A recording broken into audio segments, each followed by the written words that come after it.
Live हो गए हम लोग। 10:31 हो चुका है। Good morning. जय हिंद। बहुत बहुत स्वागत। Class number 1 science and technology. कैसे हैं आप लोग? और मेरी वीडियो और ऑडियो कैसी पहुंच रही है आप तक?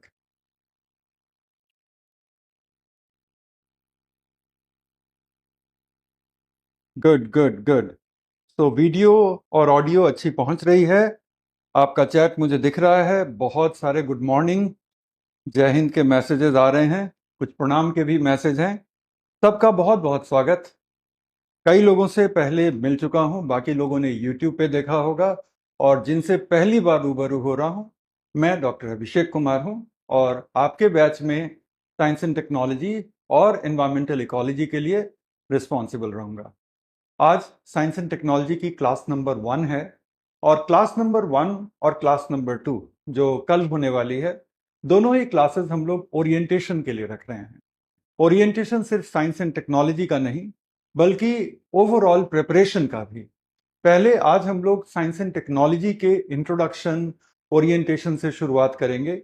लेकिन इसी डिस्कशन को जारी रखते हुए कल हम लोग बात करेंगे कि प्रिपरेशन की प्लानिंग कैसे की जाए। ओवरऑल जो आपकी प्रिपरेशन हो, उनमें चीज़ों को हम बैलेंस कैसे करते हैं।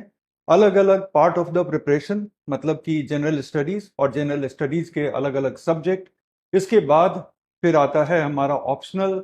ऑप्शनल के अलावा कुछ ऐसी चीजें जो जो ना तो जनरल स्टडीज में कायदे से फिट होती हैं और ना ऑप्शनल में फिट होती हैं, लाइक सी सैट, एसए वगैरह। उसकी तैयारी के लिए कब से और कैसे टाइम आपको अलॉट करना है, कितना टाइम अलॉट करना है, प्रैक्टिस कैसे करनी है, आंसर राइटिंग कैसे करनी है, प्रीलिम को हम किस तरह से अलग समझें मेन से, और मेंस को हम प्रीलिम से कैसे अलग समझते हैं, उसके लिए हमारा अप्रोच क्या होना चाहिए, हमारे सोर्सेज, हमारे रिसोर्सेज ये क्या होने चाहिए। तो इन सारी चीज़ों पर, जनरल प्रिपरेशन की कंसोलिडेटेड स्ट्रेटजी के ऊपर हम लोग कल बात करेंगे।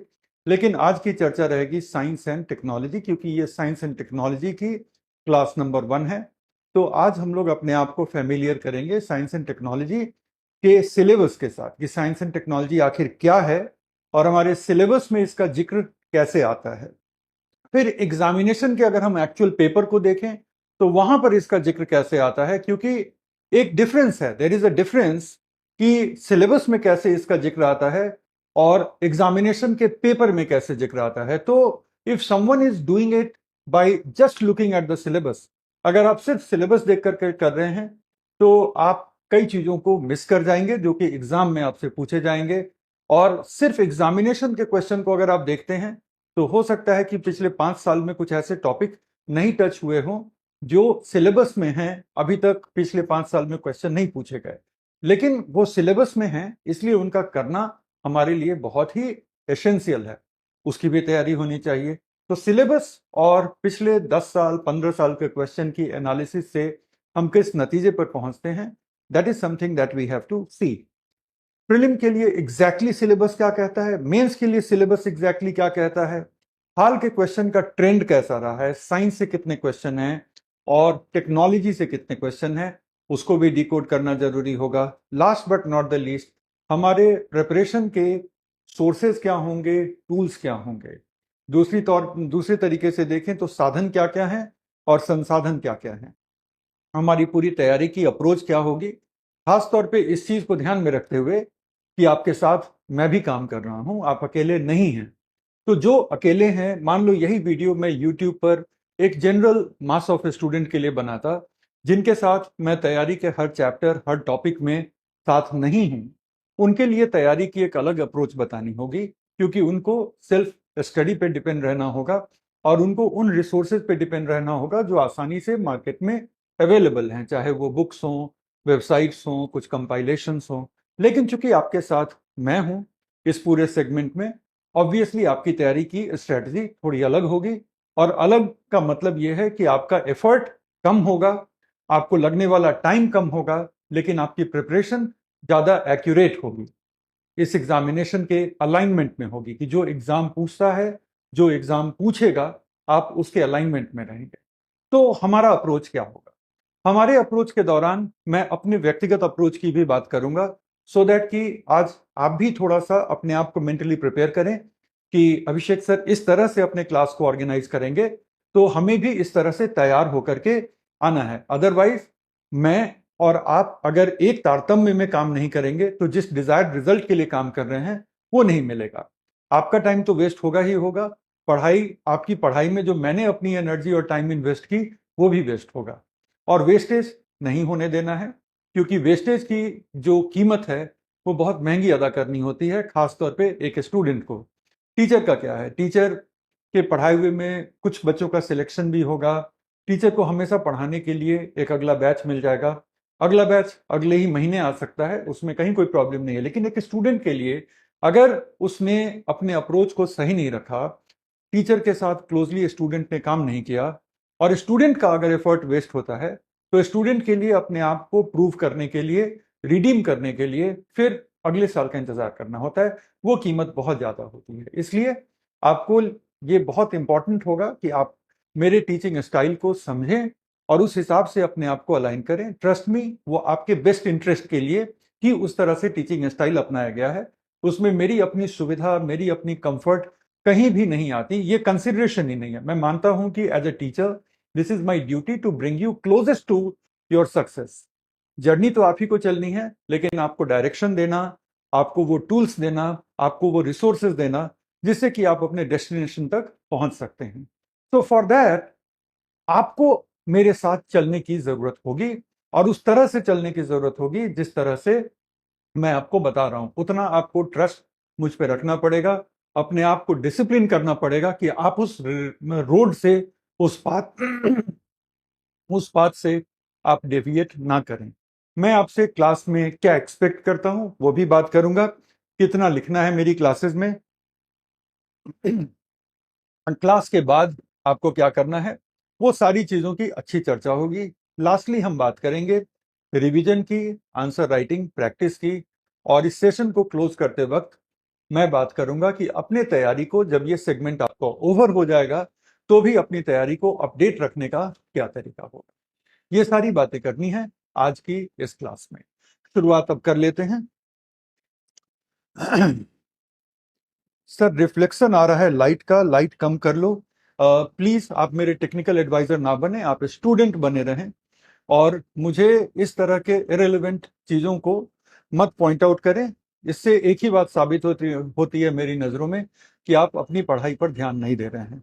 रिफ्लेक्शन मेरे फेस पे आ सकता है, आ रहा होगा, जब तक कि आप मुझे देख रहे हैं और जब तक कि आप मुझे पहचान पा रहे हैं और मेरे पीछे के इस बोर्ड को देख पा रहे हैं, nothing else matters. What matters is what I have to share with you, and what matters if you are able to take it from me or not।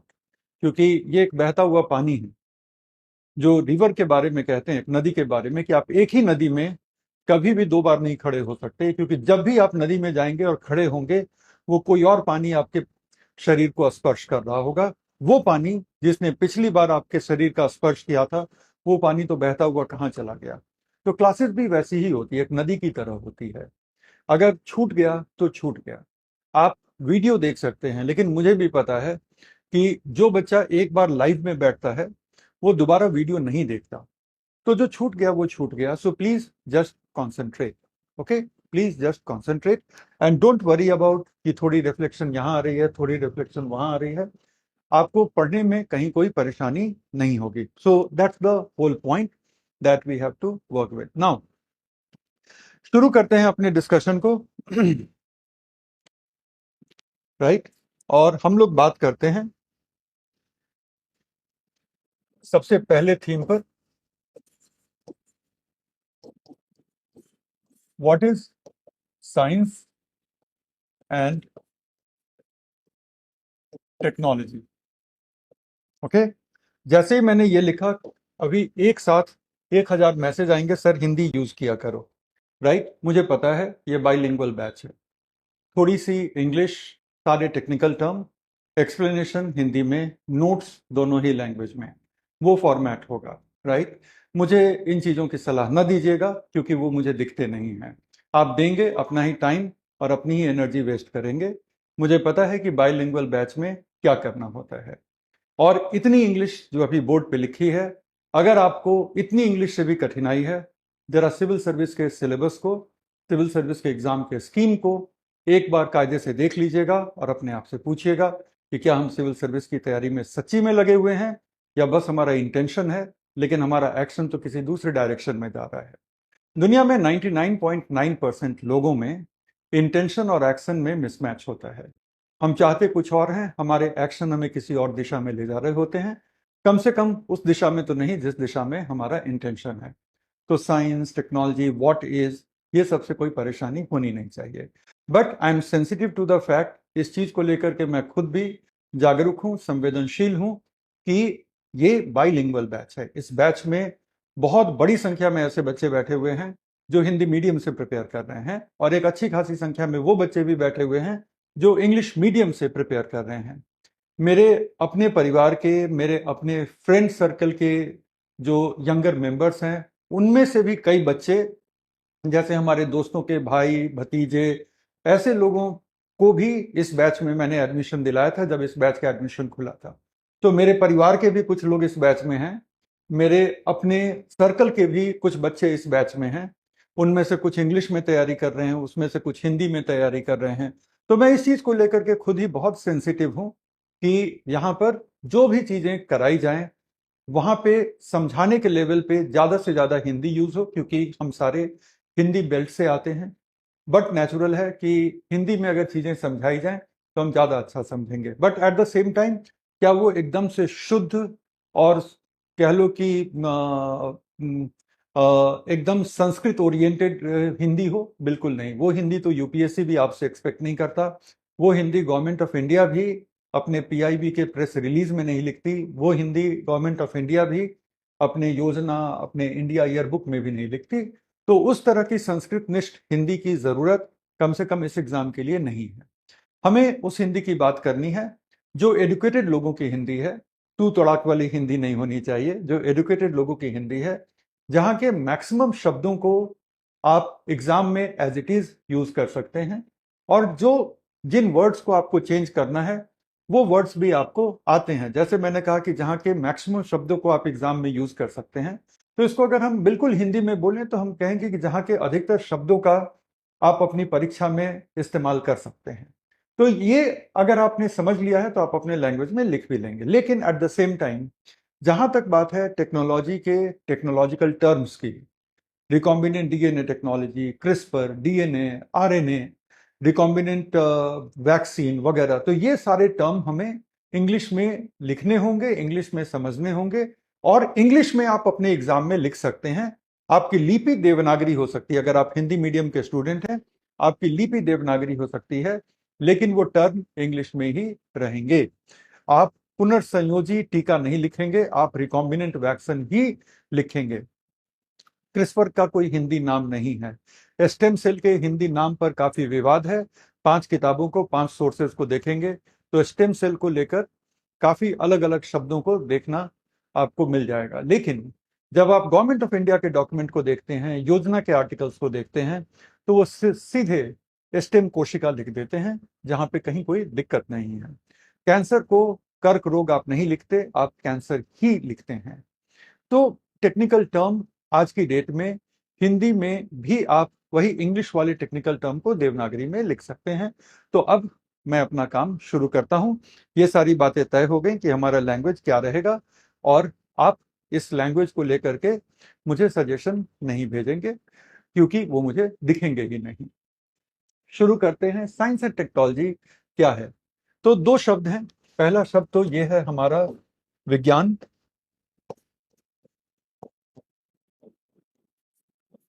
और दूसरा वर्ड है हमारा प्रौद्योगिकी। राइट, हमारे सिलेबस के ये 2 शब्द हैं और अगर गौर करो तो साइंस एंड टेक्नोलॉजी, ये जो 2 शब्द हैं, ये मेंस के सिलेबस में देखने को मिलता है। पीटी के सिलेबस में तो ये वर्ड देखने को भी नहीं मिलता। पीटी में हमें जो दिखता है वो कहलाता है जनरल साइंस, सामान्य विज्ञान। उसकी बात बाद में करते हैं। सबसे पहले हम साइंस की बात करते हैं, विज्ञान की बात करते हैं कि विज्ञान वो क्या चीज है, विज्ञान पढ़ाई की वो क्या डिसिप्लिन है, उसकी बात हम लोग कर लें। तो विज्ञान हम पढ़ाई के अध्ययन के उस डिसिप्लिन को कहते हैं जिससे कि हमारे इर्द गिर्द जो भी चीजें हैं, जो भी चीजें घटित हो रही हैं, उनकी व्याख्या होती है। तो साइंस में हम उन लॉज को, उन प्रिंसिपल्स को, सिद्धांतों को और उन प्रोसेसेस को, उन प्रक्रियाओं को समझते हैं जो हमारे इर्द गिर्द और यूनिवर्स की तमाम चीजों के अस्तित्व की व्याख्या करता है, उनके एग्जिस्टेंस की व्याख्या करता है। और इतना ही नहीं करता, बल्कि वो ये भी हमें एक्सप्लेन करता है कि वहां पे जो प्रोसेसेस चल रहे हैं वो कौन से प्रोसेसेस हैं और वो कैसे चल रहे हैं। फॉर एग्जाम्पल, हम सन को एनर्जी की अनलिमिटेड रिसोर्स या अक्षुण्ण स्रोत हम क्यों मानते हैं?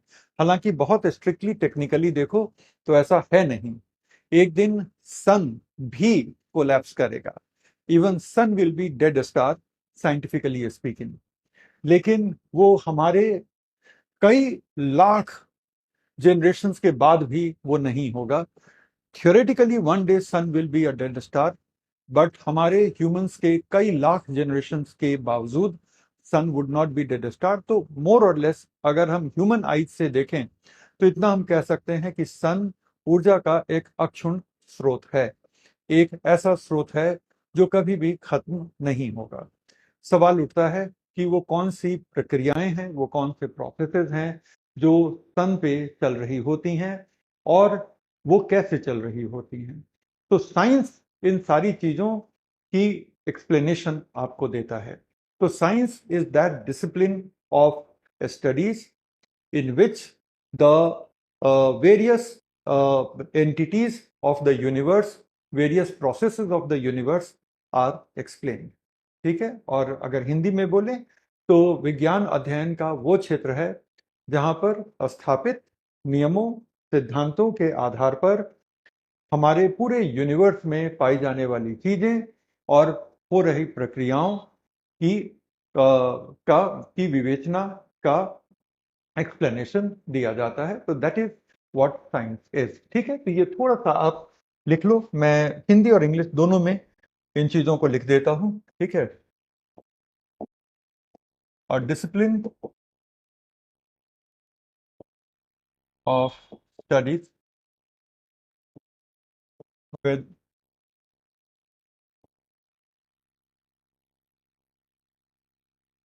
established laws and principles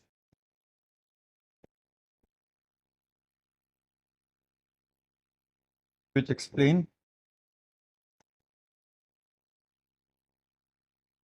things and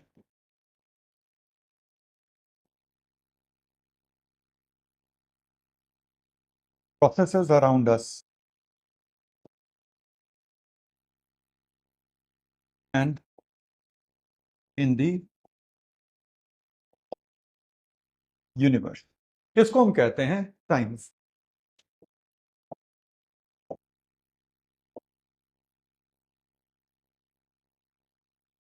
अध्ययन का वह क्षेत्र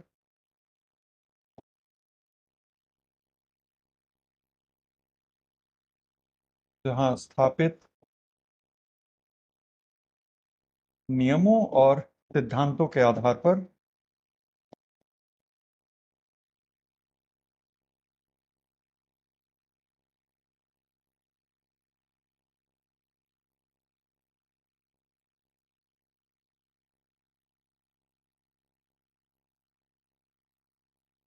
हमारे आसपास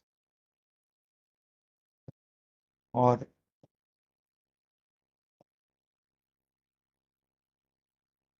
ब्रह्मांड की चीजों और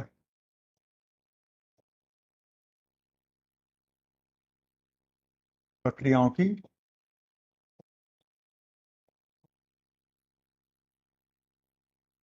व्याख्या की जाती है।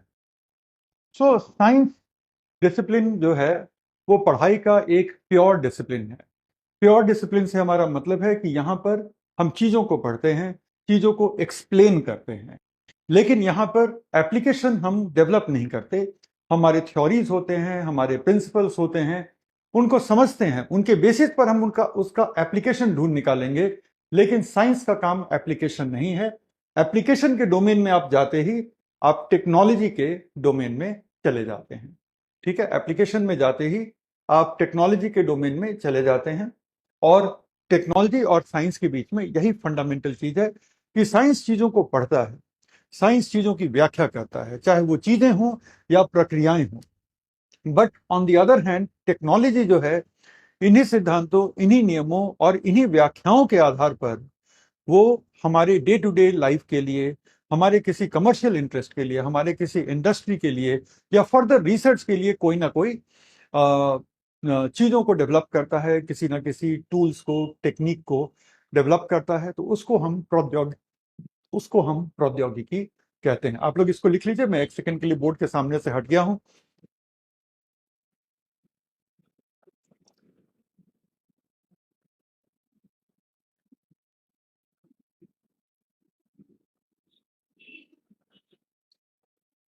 चलिए, आप लोगों ने लिख लिया, कुछ लोगों ने तो कह ही दिया कि लिख लिया है। तो अब हम आते हैं प्रौद्योगिकी पे।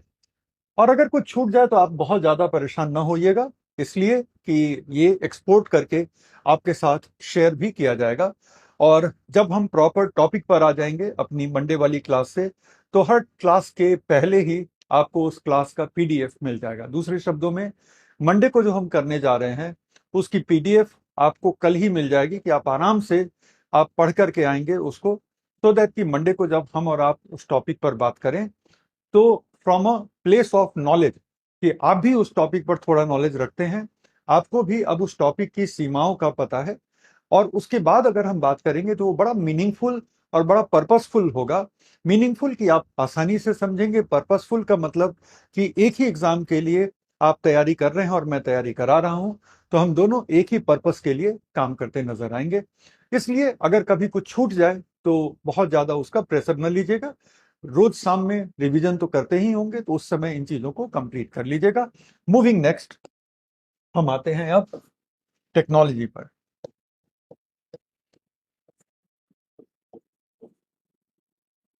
टेक्नोलॉजी का मतलब होता है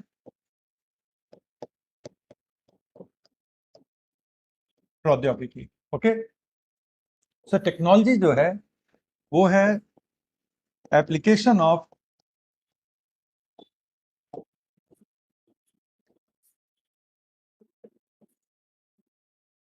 साइंटिफिक थ्योरीज,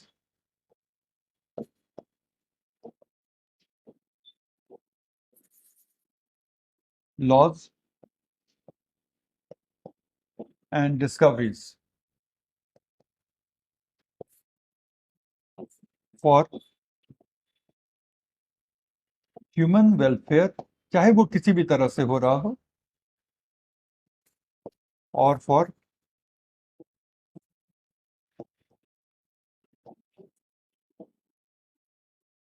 फर्दर रिसर्च।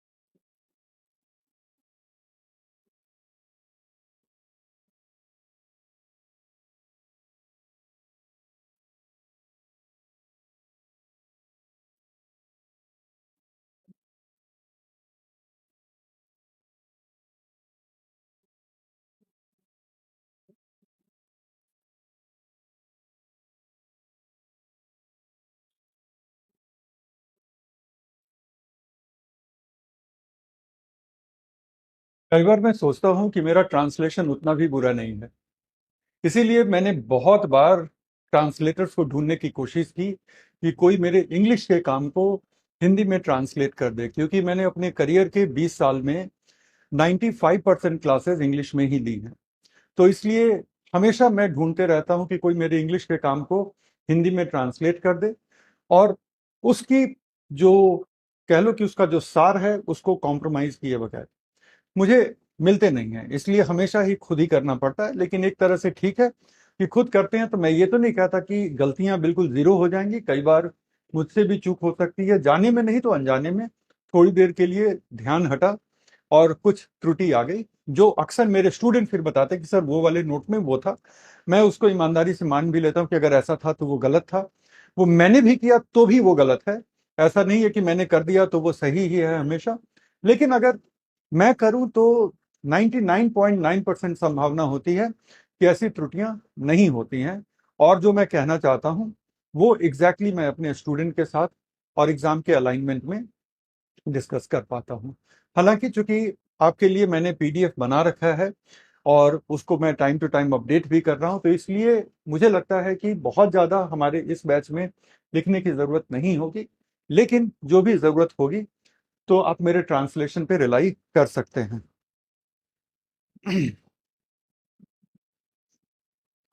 चलो, तो विज्ञान क्या है, प्रौद्योगिकी टेक्नोलॉजी क्या है, I think we now know this, correct. तो अब थोड़ा हम आगे बढ़ते हैं और देखते हैं कि भाई विज्ञान और प्रौद्योगिकी का सिलेबस क्या है और यूपीएससी इसको हमारे सिलेबस में यूपीएससी इसका मेंशन कैसे करता है, इसका जिक्र कैसे आता है, वो भी जरा देखते हैं, क्योंकि वो बड़ा दिलचस्प है। यूपीएससी कहता कुछ है, एग्जाम में पूछता कुछ है, लेकिन चूंकि ये ऐसा कर रहा है और करते आ रहा है तो हमारे लिए आसानी है कि हम समझ सकते हैं कि यूपीएससी के सिलेबस को हमेशा ही अक्षरशः लेने की जरूरत नहीं है, उसके बियॉन्ड भी हमें जाना पड़ेगा। और मैं आपको दिखाऊंगा मेंस के सिलेबस में कि सिलेबस के जो टॉपिक हैं और सिलेबस से बाहर के किस तरह के क्वेश्चन इस साल भी पूछे गए हैं, इस साल भी पूछे गए हैं। So we are going to look into that, वो भी देखेंगे। अब हम जरा चलते हैं कि सिलेबस का स्कोप क्या है। तो ये हमारा फर्स्ट पार्ट ओवर हो गया, ठीक है। फर्स्ट पार्ट हमारा यही था, what is science and technology. अब हम आते हैं दूसरे पार्ट पर, साइंस एंड टेक्नोलॉजी। अब हम ऐसे ही लिखेंगे, अब पूरा विज्ञान एवं प्रौद्योगिकी नहीं लिखेंगे, साइंस एंड टेक्नोलॉजी नहीं लिखेंगे, एसएनटी लिखेंगे। एसएनटी इन सिलेबस, सिलेबस में साइंस एंड टेक्नोलॉजी का जिक्र कैसे आता है वो देखना अब दिलचस्प होगा। तो सबसे पहली बात तो क्या है कि साइंस एंड टेक्नोलॉजी प्रीलिम और मेन दोनों में ही शामिल है, प्रीलिम में भी शामिल है और मेंस में भी शामिल है। जहां तक बात है मेंस का, तो मेंस के पेपर 3 में साइंस एंड टेक्नोलॉजी की जगह आती है। ये वो पेपर है जहां पर इंडियन इकोनॉमी भी है, एनवायरमेंट भी है, डिजास्टर मैनेजमेंट भी है और इंटरनल सिक्योरिटी भी है। और प्रीलिम में ऑफ कोर्स जीएस पेपर 1 में आता है, क्योंकि जीएस पेपर 2 सीसैट का पेपर है। अब हम आते हैं सबसे पहले प्रीलिम में। प्रीलिम में वेटेज कितना है, प्रीलिम में सिलेबस क्या कहता है और प्रीलिम में सिलेबस में कुछ बता करके क्वेश्चन कैसे यूपीएससी पूछती है, उस पर चर्चा होगी। फिर हम आते हैं मेंस पे। Okay,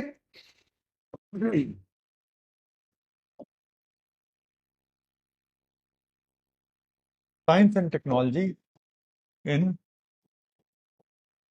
prelims. तो science and technology in prelims, तो देखो प्रीलिम में कुल मिलाकर के 7 टॉपिक्स मेंशन हैं।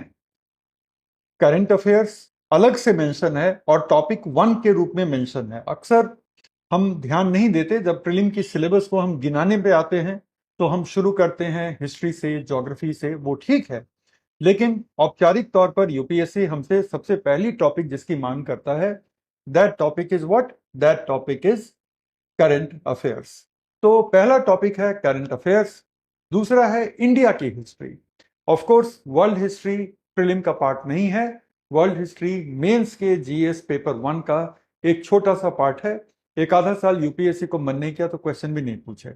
ओके, उसके बाद ज्योग्राफी, यहां पर इंडिया की भी ज्योग्राफी है और वर्ल्ड की भी ज्योग्राफी है। उसके बाद पॉलिटी, करेक्ट, तो करंट हो गया, हिस्ट्री हो गई, ज्योग्राफी हो गया, पॉलिटी।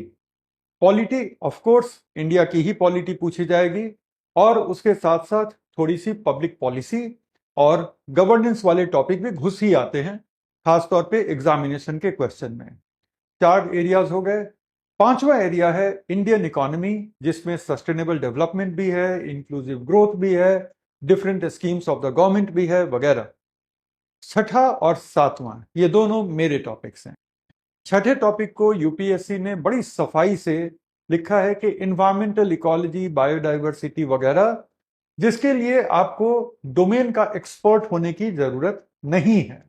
ठीक है, ऐसे करके लिखा है। और 7वां टॉपिक लिखा गया है जनरल साइंस। ये दोनों ही 6ठे और 7वें दोनों ही बहुत ही डिसेप्टिव, बहुत ही चतुराई से और इन अ वे आपको अंधेरे में रखने के तरीके से लिखी गई बातें हैं।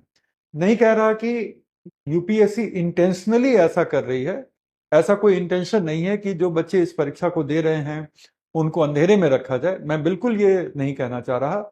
बट इस बात में कहीं कोई मुझे दो राय नहीं दिखती कि यूपीएससी ने इस एरिया को कायदे से एक्सप्लेन किया नहीं है। जहां तक एनवायरमेंट की बात है तो सिर्फ इतने ही एनवायरमेंट, बायोडाइवर्सिटी से क्वेश्चन नहीं आते, प्रॉपर इकोलॉजी से भी क्वेश्चन आते हैं और इसके करंट के डीप में जाकर के भी क्वेश्चन पूछे जाते हैं। कई क्वेश्चन इतने डीप होते हैं कि अगर आप करंट को कायदे से नहीं पढ़ा है आपने, तो आप एक्सपर्ट होने के बावजूद उन क्वेश्चन को गलत करके आएंगे, even if you are expert.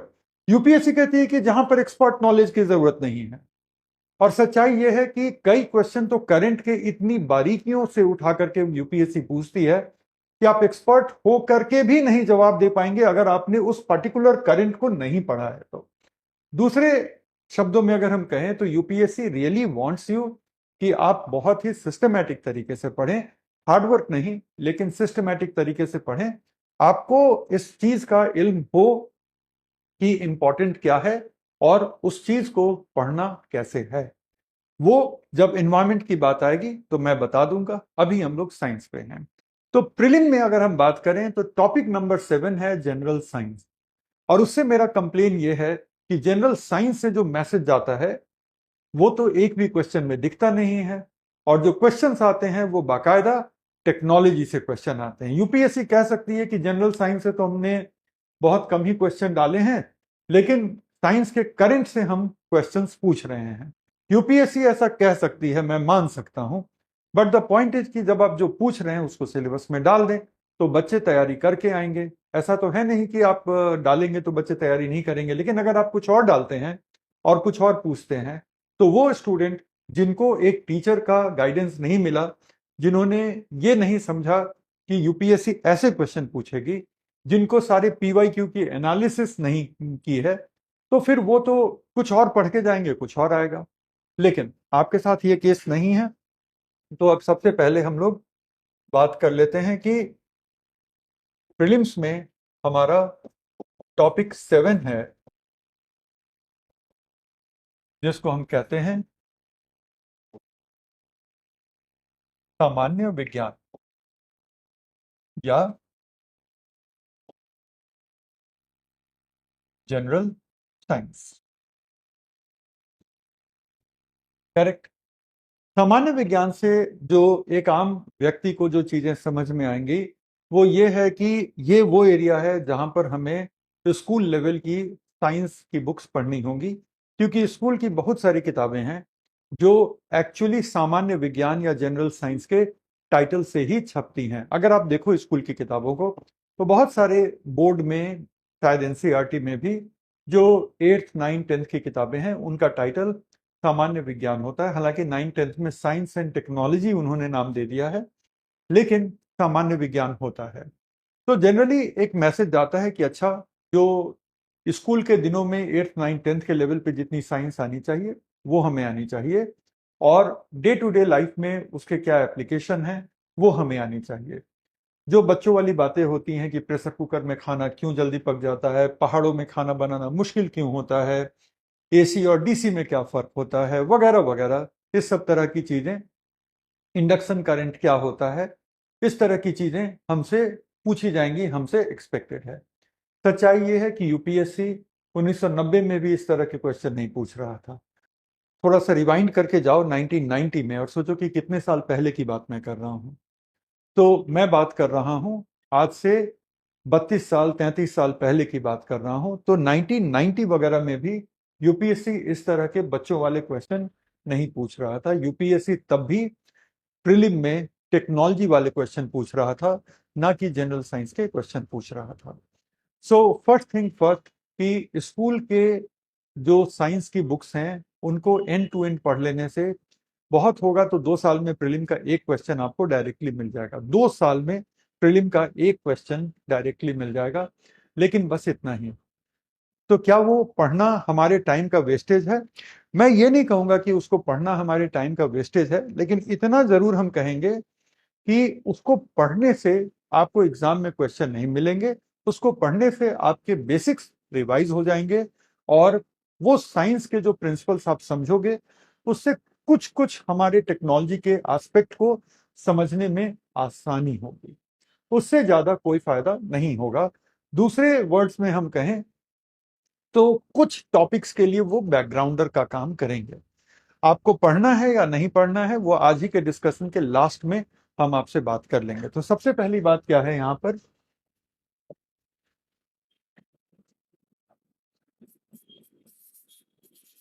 कि नॉर्मल बेसिक साइंस के क्वेश्चंस जो हैं,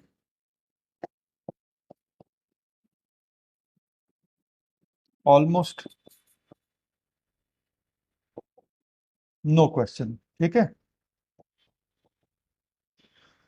मतलब लगभग जीरो के बराबर। अगर 2 साल में एक क्वेश्चन आ ही गया तो उसको आप क्या ही कहोगे कि क्या वो क्वेश्चन था, क्या वो एरिया इंपॉर्टेंट हो गया, वगैरह वगैरह, है ना। तो सबसे पहली बात क्या है कि नॉर्मल बेसिक साइंस, जिसको हम कहते हैं कि 8th 9th and 10th level की जो साइंस होती है, ठीक है ना। सो यहां से ऑलमोस्ट नो क्वेश्चन। लेकिन क्या है कि ये आने वाले कुछ टेक्नोलॉजी एरिया के लिए ये थोड़े इंपॉर्टेंट बैकग्राउंडर हो जाते हैं। इससे टेक्नोलॉजी के कई क्वेश्चन के बैकग्राउंड को आप थोड़ा समझ पाते हैं, तो इसलिए एडवाइजेबल है। क्या पढ़ना है उस पे जब हम आएंगे तब हम देखेंगे। तो क्या होता है यहां पर कि मोस्ट ऑफ द क्वेश्चंस, हम किसकी बात कर रहे हैं, तो हम बात कर रहे हैं प्रीलिम्स की। तो प्रीलिम्स में most of the questions are from technology and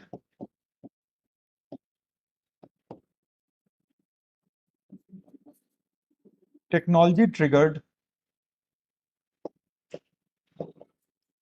science. इसको थोड़ा एक्सप्लेन करने दो, और हिंदी में अब मैं एक्सप्लेन करता हूं। तो ये समझ में आ गया कि नॉर्मल बेसिक साइंस से न के बराबर क्वेश्चन आते हैं, और मोस्ट ऑफ द क्वेश्चन जो होते हैं वो टेक्नोलॉजी और टेक्नोलॉजी ट्रिगर साइंस से आते हैं। दोनों चीजों को अब समझना जरूरी है।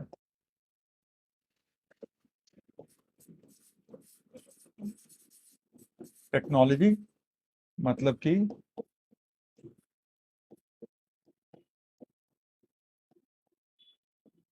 प्रौद्योगिकी, लेकिन दूसरा पार्ट ज्यादा इंटरेस्टिंग है, वो है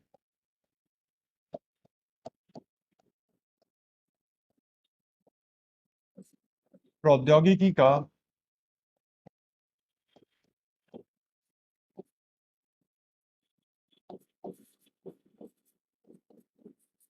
आधारभूत विज्ञान, जिसको मैंने कहा था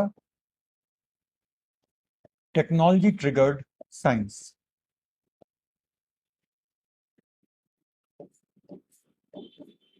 ओके, एक एग्जाम्पल, दो एग्जाम्पल, तीन एग्जाम्पल देख करके इसको हम आराम से समझ जाएंगे।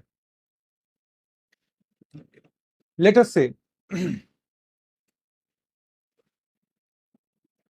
कि टेक्नोलॉजी में क्वेश्चन आता है वैक्सीन से, ठीक है, या क्वेश्चन आता है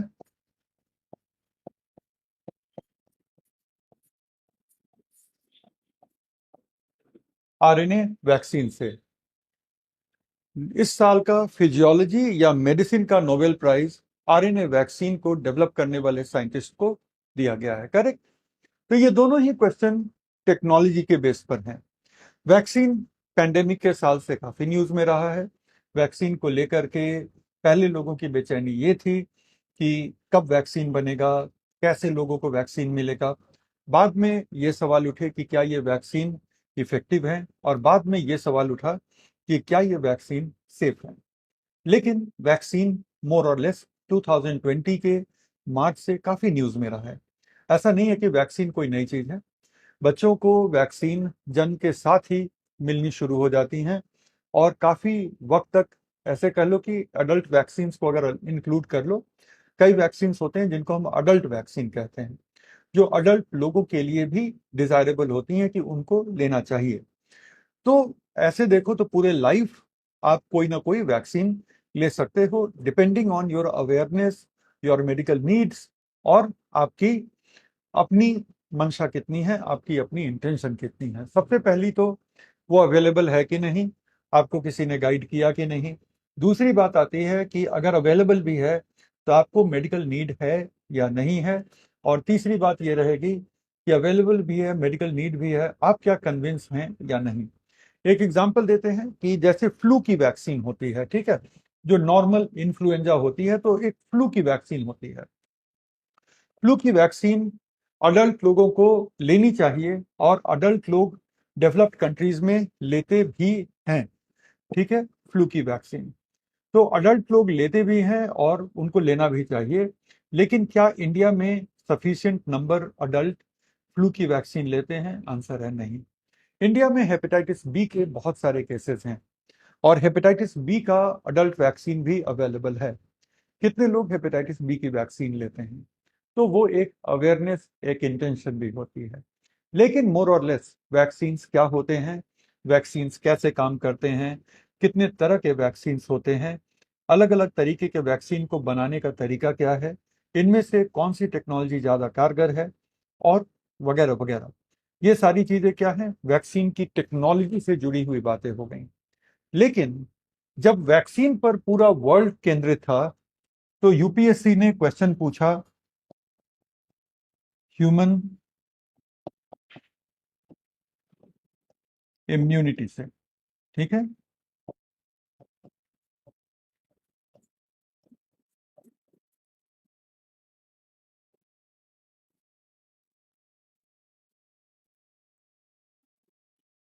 इम्यूनिटी इज प्रतिरक्षण तंत्र। तो यूपीएससी ने यहां से क्वेश्चन पूछा। ये मुमकिन है, हालांकि ऐसा क्वेश्चन नहीं पूछा, लेकिन ये मुमकिन है कि यूपीएससी कभी सेंट्रल डॉगमा से क्वेश्चन पूछ दे। सेंट्रल डॉगमा बेसिकली ये बताता है कि सेल में जो डीएनए होता है, उस डीएनए से सबसे पहले सेल आरएनए बनाता है, और आरएनए बनाने के बाद उससे प्रोटीन बनती है। अगर आप आरएनए वैक्सीन के बारे में पढ़ रहे हैं तो अनजाने में ही सही, लेकिन सेंट्रल डॉगमा के इस बेसिक प्रोसेस से आप इंट्रोड्यूस हो जाएंगे, परिचित हो जाएंगे, क्योंकि आरएनए वैक्सीन आपकी बॉडी में सेल में जाकर के प्रोटीन बनाते हैं, जो वायरस का प्रोटीन होता है। फिर आपका इम्यून सिस्टम उस प्रोटीन को देखता है, उस प्रोटीन पर अटैक करता है, और इस पूरे के पूरे प्रोसेस में आपकी इम्यून सिस्टम अपने आप को वायरस के प्रोटीन के अगेंस्ट तैयार कर लेता है। मेमोरी सेल्स भी क्रिएट होती हैं।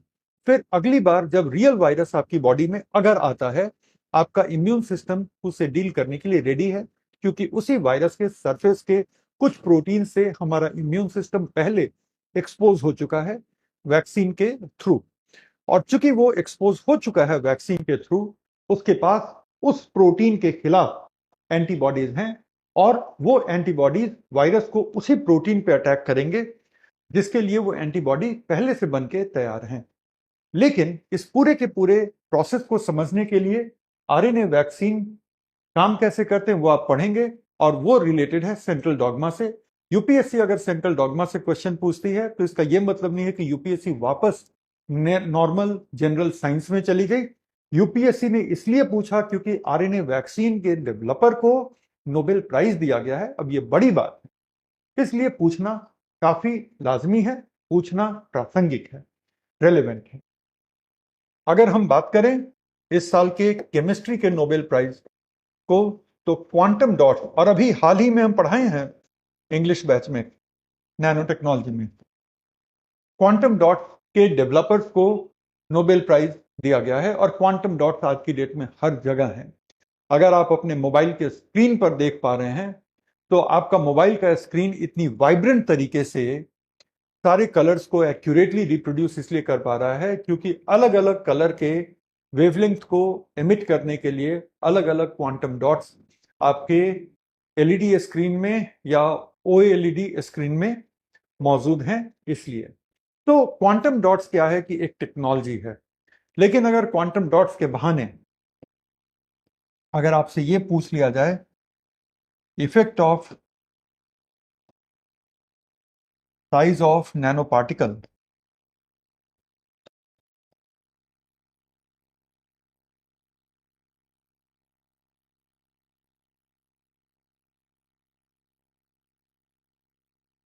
ऑन लाइट एमिशन,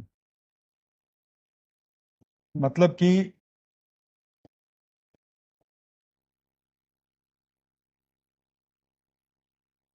कणों के आकार और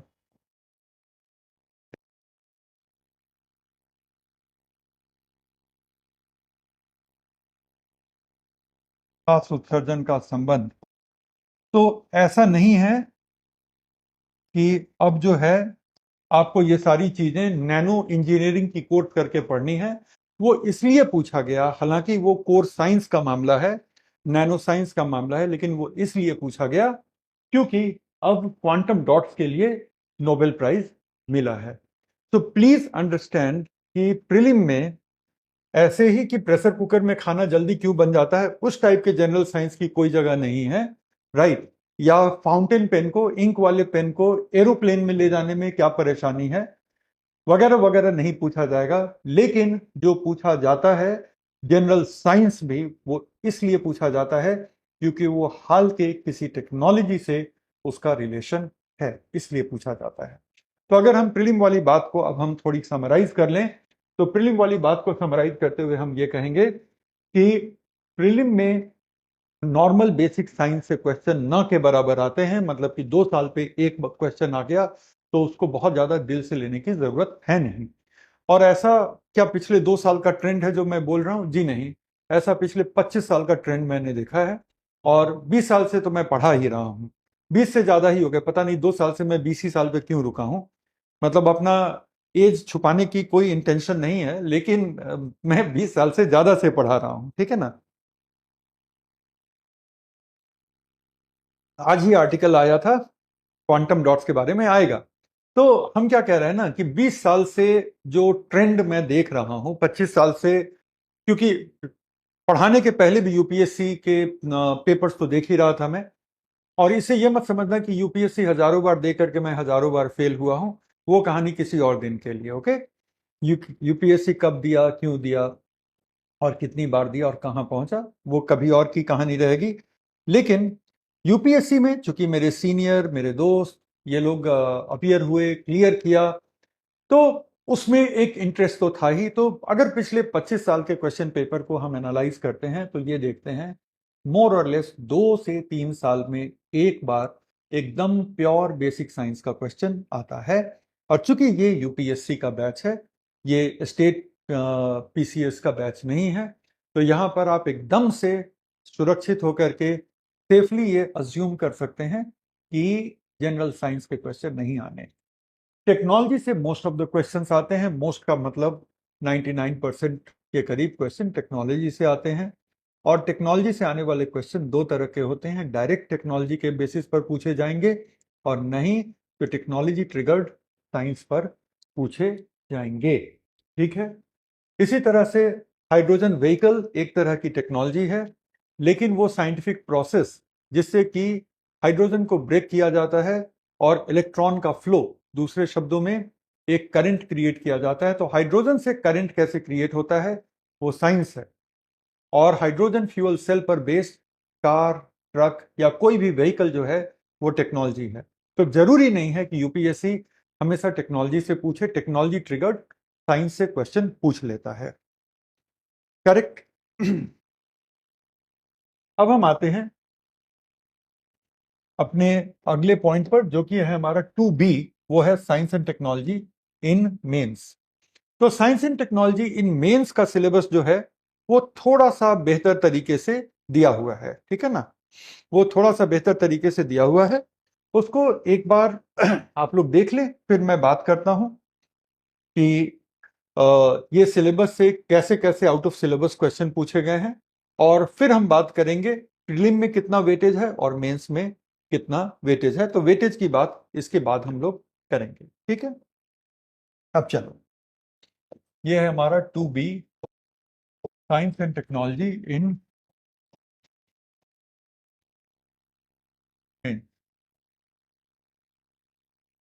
राइट। तो अब अगर हम देखते हैं science and technology in mains, तो आप देखोगे कि ये पेपर 3 का पार्ट है।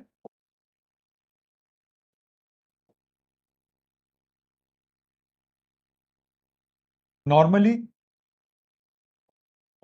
3 क्वेश्चंस पर ईयर होते हैं, लेकिन 2023 में 5 क्वेश्चंस पूछे गए हैं। करेक्ट। तो 5 एक बहुत बड़ी संख्या होती है, और इस साल साइंस और एनवायरनमेंट को मिला करके टोटल 9 क्वेश्चन पूछे गए हैं। मेंस के पेपर 3 में 25 क्वेश्चंस थे।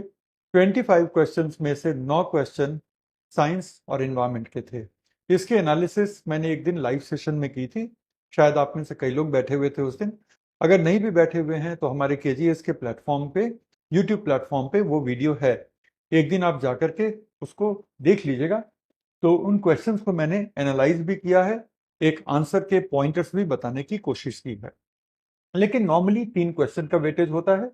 हो सकता है कि आने वाले वक्त में ये वेटेज बढ़ जाए, कम से कम 2023 में ये वेटेज बढ़ा हुआ था, उसको हम डिनाई तो कर ही नहीं सकते। आगे देखना होगा कि यूपीएससी क्या इसी ट्रेंड को मेंटेन रखती है या इस ट्रेंड में कोई तब्दीली आती है, but that is something that we will be seeing in the years to come, not now. ठीक है। तो ये रहा सिलेबस के 3 पिलर हैं। यूपीएससी के साइंस एंड टेक्नोलॉजी के सिलेबस के 3 पिलर्स हैं।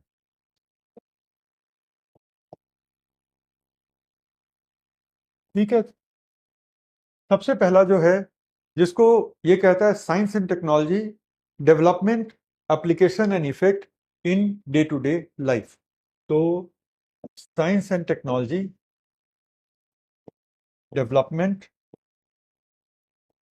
Application and effect on day to day life. ठीक है। मतलब कि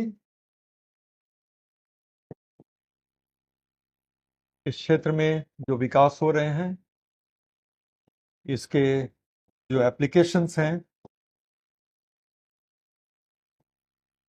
और इसके प्रभाव कहाँ,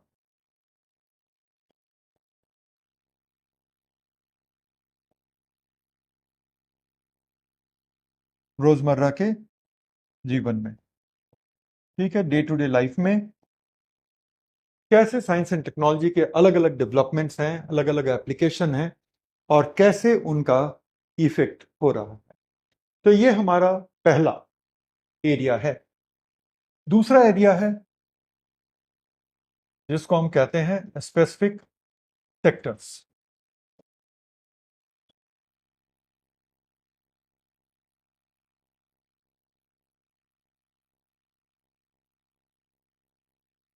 जहां पर यूपीएससी ने नाम देके कहा है कि इन चीजों को तो आप पढ़ ही लीजिएगा, सो दैट वेज। तो यहां पे है आईटी, दूसरा है स्पेस, तीसरा है nano technology,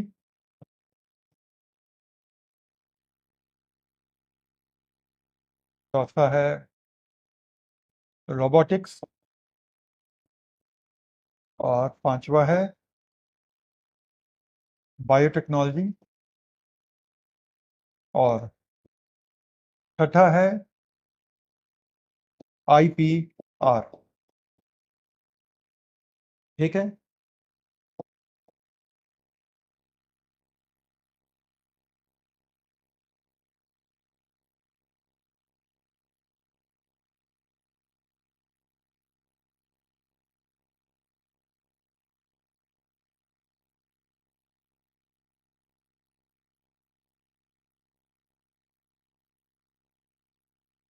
nano technology, nano technology ही है। बहुत करिएगा तो नैनो प्रौद्योगिकी लिख लीजिएगा। रोबोटिक्स, रोबोटिक्स ही है। बायोटेक्नोलॉजी, आजकल बायोटेक्नोलॉजी ही है, जैव प्रौद्योगिकी कोई नहीं कहता। और IPR का मतलब होता है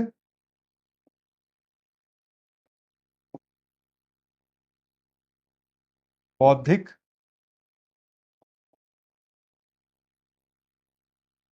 संपदा अधिकार।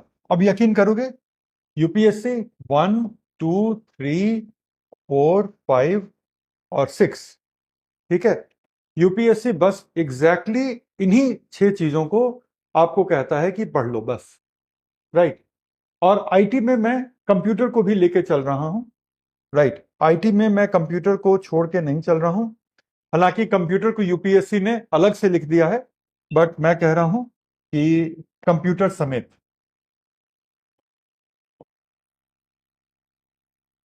IT and computers. ऑलराइट, एक बार देख लो। और तीसरा जो है,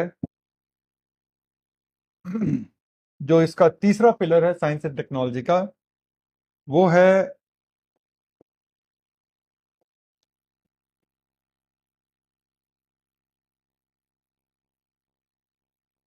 भारत में हो रहा विकास विज्ञान के क्षेत्र में।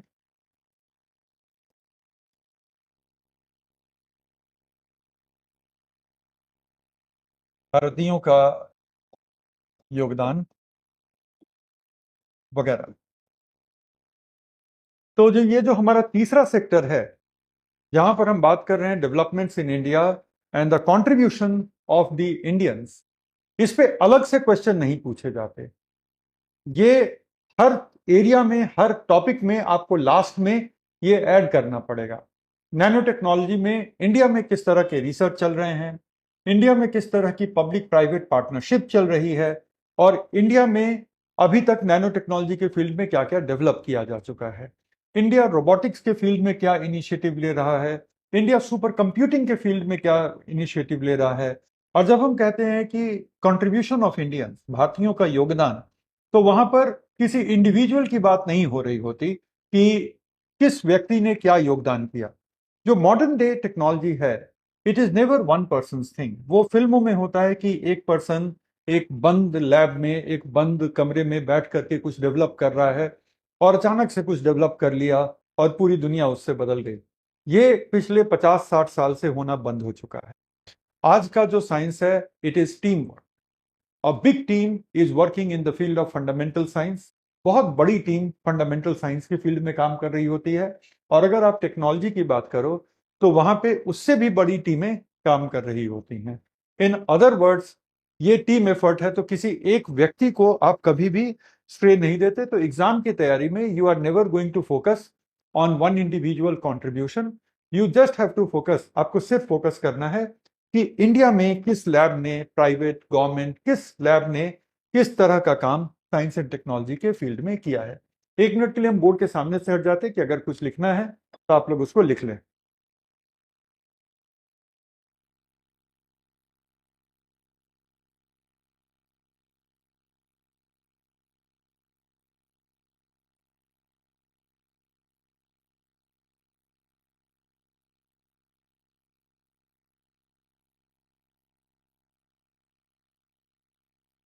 चलो, सो ये हो गया। सो ये कोई अलग से चैप्टर नहीं है, अब थोड़ा सा हम लोग इस चीज को देखने की कोशिश करते हैं कि क्या सिर्फ इतने ही टॉपिक्स को करने से हो जाएगा। तो इस साल एक क्वेश्चन जो था वो था हमारा इलेक्ट्रिक व्हीकल पे। अब ये मुझे बताओ कि electric vehicle IT and computer का टॉपिक है? लगता तो नहीं है। स्पेस का टॉपिक है? क्या इलेक्ट्रिक व्हीकल स्पेस में चलेंगे या इलेक्ट्रिक वाले स्कूटर और कार रोड पे ही चल रहे हैं? तो स्पेस का भी नहीं है। नैनो टेक्नोलॉजी है क्या उसमें? बिल्कुल नहीं। रोबोटिक्स है क्या? बिल्कुल नहीं। कुछ गाड़ियां पेट्रोल पे चलती हैं, कुछ गाड़ियां डीजल पे चलती हैं, कुछ गाड़ियां बैटरी पे चलती हैं जिनको रिचार्ज कर लेते हैं आप। तो in that way electric vehicle जो है वो रोबोटिक्स का भी पार्ट नहीं है। बायोटेक्नोलॉजी बिल्कुल नहीं। इंटेलेक्चुअल प्रॉपर्टी राइट, उससे भी जुड़ा हुआ मुद्दा इंडिया में तो नहीं है, क्योंकि इलेक्ट्रिक व्हीकल की टेक्नोलॉजी काफी पुरानी है। ऐसा नहीं है कि ये बहुत नई है। हाँ, इलेक्ट्रिक व्हीकल कार के फॉर्म में और बड़ी गाड़ियों के फॉर्म में नई बात है, मैं मान गया। लेकिन छोटे छोटे इलेक्ट्रिक व्हीकल तो कब से चल रहे हैं, राइट? तो इनमें से कुछ भी नहीं है। तो इलेक्ट्रिक व्हीकल पे यूपीएससी ने क्वेश्चन पूछने की जरूरत कैसे कर ली? कहां से इलेक्ट्रिक व्हीकल आ गया यूपीएससी के दिमाग में? और इसका जवाब आता है कि रोजमर्रा की जिंदगी में जो टेक्नोलॉजिकल डेवलपमेंट हो रहे हैं उनका क्या इफेक्ट पड़ेगा। इसी तरह से यहां पे पब्लिक हेल्थ नहीं है, लेकिन वैक्सीन पर सवाल पूछा जा चुका है। क्यों पूछा गया? क्योंकि टेक्नोलॉजी का वो हिस्सा है जो आपकी रोजमर्रा की जिंदगी को, आपकी की पूरी जिंदगी को वो बचा सकता है। इन अदर वर्ड, ये आपके लिए इंपॉर्टेंट है। अगर आने वाले वक्त में क्वांटम डॉट्स पर सवाल पूछ लिया जाए तो आप क्वांटम डॉट वाले एलईडी स्क्रीन से पूरे दिन ही चिपके रहते हैं। कभी क्लास के लिए, कभी क्लास के बोझ से हल्के होने के लिए भी आप क्वांटम डॉट वाले ही ये स्क्रीन से लगे होते हैं। समझ रहे हैं ना? तो वो आपके डे टू डे लाइफ को पता नहीं कितने तरीके से ये इम्पैक्ट करने लग गया है। तो ऑब्वियसली सवाल तो बनता ही है। अगर कल को इंटरनेट ऑफ थिंग्स से, स्मार्ट होम से आपसे सवाल पूछा जाए तो बहुत ज्यादा हैरान होने की जरूरत नहीं कि सिलेबस में तो था नहीं। सिलेबस में नहीं था तो क्या हुआ? यूपीएससी ने 3D प्रिंटिंग पे जब नया था तो 3D प्रिंटिंग पे क्वेश्चन पूछे हुए हैं।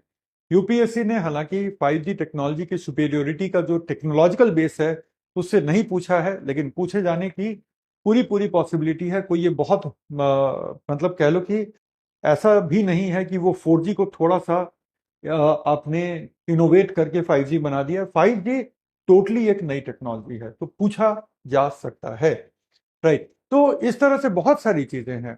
कल को हाइड्रोजन फ्यूल सेल होगा।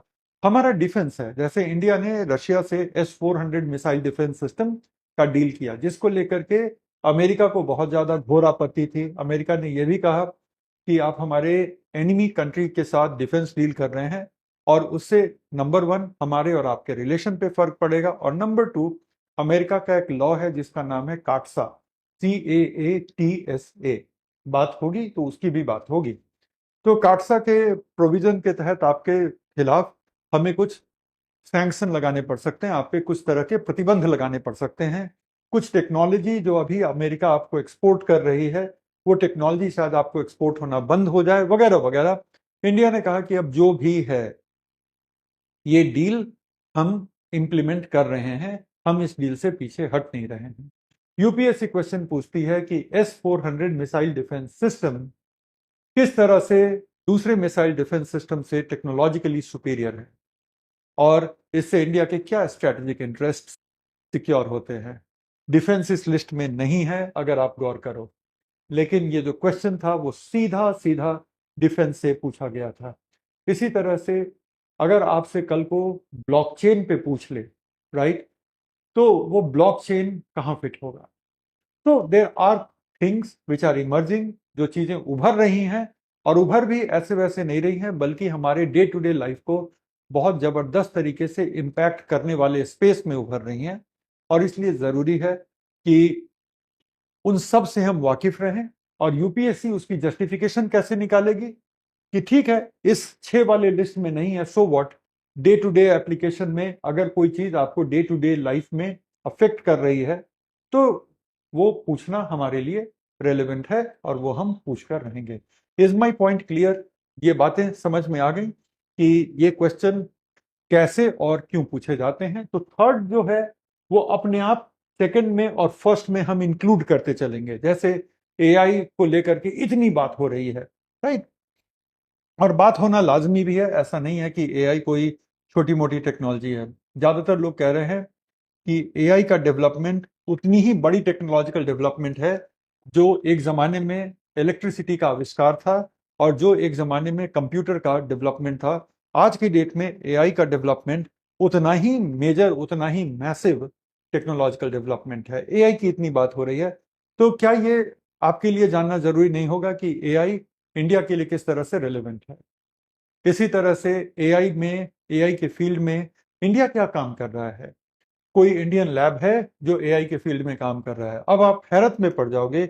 आज से नहीं, 1990 के डिकेड से, जब एआई टर्म ही इधर उधर फ्लोट कर रहा था, ठीक है, जब एआई जैसी कोई चीज जो है अभी हुई भी नहीं थी, बस बेसिकली स्मार्ट सिस्टम्स होते थे, उस वक्त से, अब सोच के देखो, उस वक्त से इंडिया के पास एक centre for artificial intelligence and robotics होता था, और है डीआरडीओ के अंतर्गत। DRDO defence research and development organisation है जो हमारे कंट्री के तमाम मिसाइल डेवलपमेंट के लिए रिस्पॉन्सिबल है, जो हमारे कंट्री के तरह तरह के फाइटर जेट के इंजन वगैरह पे काम कर रहा है, बहुत तरह के डिफेंस सिस्टम को डेवलप करने के लिए काम कर रहा है। तो वो defence research and development organisation के अंडर में CAIR बहुत पहले से इंडिया ने एस्टेब्लिश कर रखा है। ऑफ कोर्स वहां पे काम धीरे धीरे ही चल रहा है, बट इट डजंट मीन कि वहां पे हमारे पास वो इंफ्रास्ट्रक्चरल फैसिलिटी नहीं है। तो इंडिया का क्या कंट्रीब्यूशन है, इंडिया क्या काम कर रहा है, इंडिया इससे कैसे इंपैक्ट होगा, वो तो हर टेक्नोलॉजी में हम करेंगे। यहां तक कि जो आउट ऑफ सिलेबस वाले भी टेक्नोलॉजी हैं, उनको भी हम जब करेंगे तो वहां पे हम इंडिया वाले एंगल को तो तलाशेंगे। तो मेनली देखो, ये दो चीजें हैं। तो अगर इसको, इससे आगे बढ़ने के पहले हम इसको मार्क कर दें, तो ये जो है आपका दो मेन एरिया है। अगर आप लिख रहे थे मेरे साथ तो एक्सेलेंट है। और यहां पे आप टिक कर लें कि these are the main areas of your syllabus. Correct?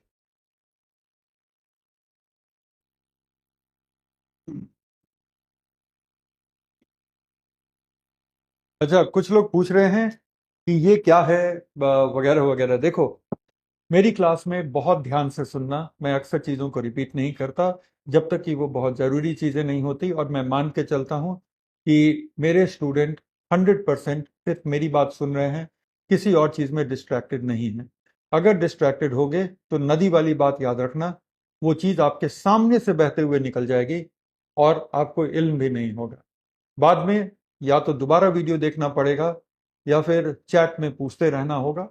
इसलिए बेहतर है कि मेरी बातों को बहुत ध्यान से सुनो। जब तक कि मैं कुछ ये ना बोलूं कि अब ये डिक्टेट कर रहा हूं, लिख लो, तब तक लिखने के दबाव में मत रहना। और ऐसे भी ये तो इंट्रोडक्शन है। तो जैसे अब कुछ लोग पूछ रहे हैं डीआरडीओ क्या है। मैंने डीआरडीओ का फुल फॉर्म 2 बार बताया। क्यों बताया डीआरडीओ का फुल फॉर्म 2 बार? क्योंकि मुझे लगा कि आप में से जो लोग लिखना चाहते हैं वो लिख लेंगे। फिर आप कहोगे कि सर, आप इतनी तेजी से बोल रहे थे कि हम लिख नहीं पाए। याद रखिएगा, आप स्टैंडर्ड 4 में नहीं हैं कि आपको रुक रुक के बच्चों की तरह डिक्टेशन देने की जरूरत पड़े। स्टैंडर्ड 4 के बच्चे यूपीएससी की तैयारी नहीं करते। अगर आप यूपीएससी की तैयारी कर रहे हैं तो आपकी कैपेसिटी भी उस ग्रेड की होनी चाहिए। आप मानो या ना मानो, मैंने अपने सामने ऑफलाइन में, ऑफलाइन आजकल मैं कम पढ़ाता हूँ, लेकिन ऑफलाइन में 2019 के अंत तक या 2020 के जनवरी फरवरी तक ऐसे ऐसे बच्चों को देखा है कि मैं बात कर रहा हूं और उनके पेन चलते जा रहे हैं। वो मेरी तरफ देख रहे हैं, अपने कॉपी की तरफ देख भी नहीं रहे, और उनका पेन चलता जा रहा है। यहां तक कि मैं कॉन्शियस हो जाता था कि मैं बहुत धीरे तो नहीं बोल रहा, वो कहीं मुझसे तेज तो नहीं लिख रहे। और कई बार मुझे ये भी शक होता था कि क्लास में जो हल्के फुल्के कुछ जोक चल रहे हैं वो भी तो कहीं नहीं लिख रहे, क्योंकि उनका पेन रुकता ही नहीं था। जस्ट इमेजिन, वो भी आप ही के साथ एग्जाम देंगे, और वो भी आप ही के साथ एग्जाम में आपके साथ compete कर रहे होंगे, आपके साथ लड़ रहे होंगे उन्हीं लिमिटेड नंबर ऑफ सीट्स के लिए। तो प्लीज एक चीज याद रखना कि अपनी कैपेसिटी को कंटिन्यूअसली अपग्रेड करना है। मेरा पर्पस सिर्फ आ करके साइंस के चैप्टर्स को पढ़ा करके और चले जाना है ही नहीं। मेरा पर्पस है कि हमारी जो 35-36 क्लासेस होंगी साइंस एंड टेक्नोलॉजी में, उन 35-36 क्लासेस में आपके टोटल लेवल को, आपके टोटल गेम को अप करना।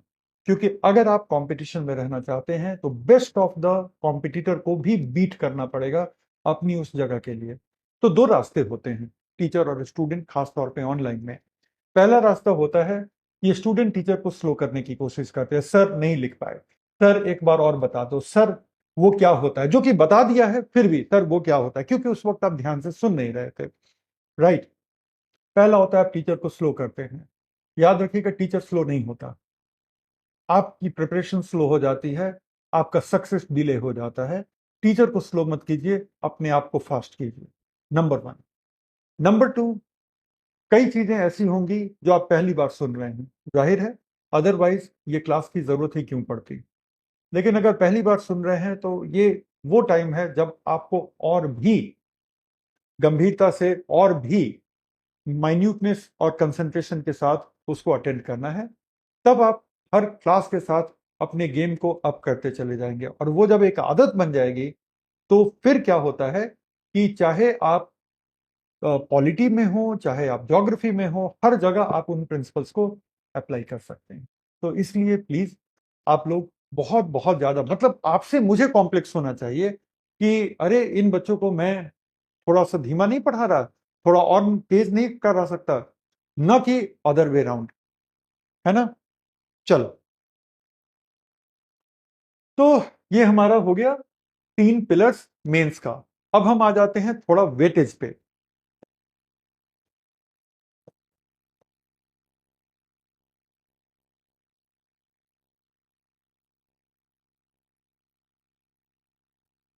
अगर हम वेटेज पे आते हैं तो हम प्रीलिम में देखते हैं 7 to 12 क्वेश्चंस। ये है हमारा रेंज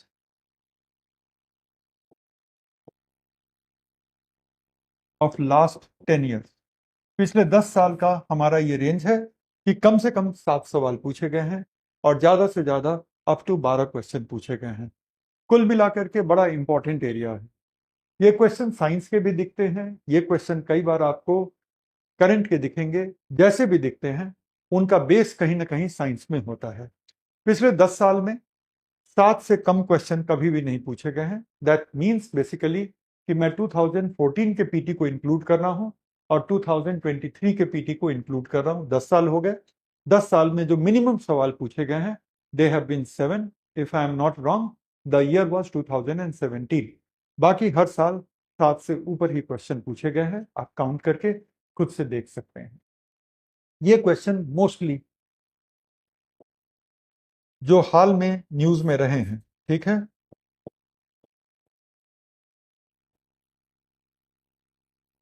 ये रिसेंटली इन न्यूज टाइप के क्वेश्चन से आते हैं। हाल में जो समाचारों की सुर्खियों में बने हुए हैं वैसे ही टॉपिक से क्वेश्चन पूछे जाते हैं, ना कि कुछ ऐसे ही रैंडमली उठा करके पूछ लिया। वो रैंडमनेस नहीं है। फॉर एग्जाम्पल, अगर आप जाएंगे 2014-15 के क्वेश्चंस को देखने, तो उस समय आप क्वेश्चंस में पाएंगे कि बिटकॉइन को लेकर के क्वेश्चन आने शुरू हो गए थे। इंटरनेट ऑफ थिंग्स पे 2016 में क्वेश्चन आता है, 17 में, 2017 में इंटरनेट ऑफ थिंग्स पर क्वेश्चन आता है। इसी तरह से न्यूट्रिनो पर क्वेश्चन आता है, हमारे एस्टेरॉयड रिसर्च पर क्वेश्चन आता है। ये सारे क्वेश्चन क्यों आ रहे हैं? क्योंकि उस समय ये न्यूज में थे। 20 में वैक्सीन पे क्वेश्चन आने लगते हैं, ह्यूमन इम्यूनिटी पे क्वेश्चन आने लगते हैं, बायोटेक्नोलॉजी पर, क्रिस्पर पर अब तक 3 बार अलग अलग तरीके के क्वेश्चन पूछे जा चुके हैं। सो लॉन्ग स्टोरी शॉर्ट, सीधी सी बात है कि हमारे ये प्रीलिम में जो मोस्टली हाल फिलहाल में न्यूज में रहे हैं उन पर आधारित क्वेश्चन पूछे जाते हैं। लेकिन ये याद रखिएगा कि रिसेंटली इन न्यूज पर 2 तरह के क्वेश्चन बन सकते हैं, है ना। एक है आधारित questions, means based on recent news. Mostly 90% question PT के ऐसे ही होते हैं, वो डायरेक्ट नहीं होंगे। ये नहीं पूछा जाएगा कि 2023 का नोबेल प्राइज फॉर केमिस्ट्री किस योगदान के लिए दिया गया है। That is not going to be asked in most likelihood, right. लेकिन क्वांटम डॉट्स के ऊपर क्वेश्चन अगर आपसे पूछ लिया जाए या नैनो टेक्नोलॉजी से रिलेटेड क्वेश्चन पूछ लिया जाए, दैट इज मोर लाइकली, उसकी संभावना कहीं ज्यादा है। फिर हम आते हैं डायरेक्ट क्वेश्चन, जिसको आप कह सकते हैं सीधा सीधा टॉपिक से आ गया क्वेश्चन। ये 10% से ज्यादा कभी नहीं होता, ठीक है। तो दिस इज अराउंड 10%। अब जैसे एक क्वेश्चन आपको बता रहा हूं, इबोला पे क्वेश्चन था, पूछा यह था कि इनमें से किन कंट्रीज में इबोला का सबसे ज्यादा आउटब्रेक है। यह साल था जब इबोला वर्ल्ड के 2-3 कंट्रीज में बहुत बुरी तरीके से फैल चुका था, तब इबोला से रिलेटेड क्वेश्चन था और साफ साफ करंट अफेयर पर बेस था कि किन किन कंट्रीज में इबोला बहुत बुरे तरीके से स्प्रेड हो चुका है। That was the question. So इस तरह के क्वेश्चन क्या होते हैं, ये डायरेक्ट होते हैं। अगर 10 में से एक क्वेश्चन भी आ गया तो क्या हुआ, 10% तो हो गया।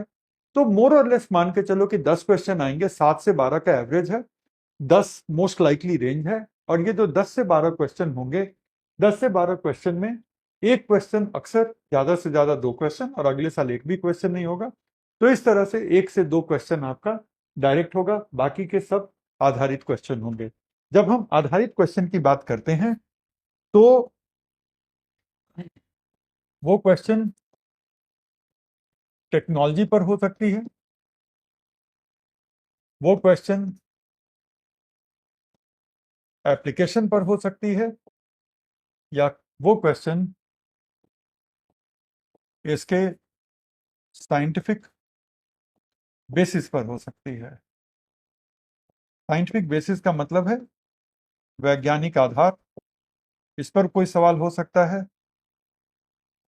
या फिर इसके अनुप्रयोग क्षेत्रों पर सवाल हो सकता है,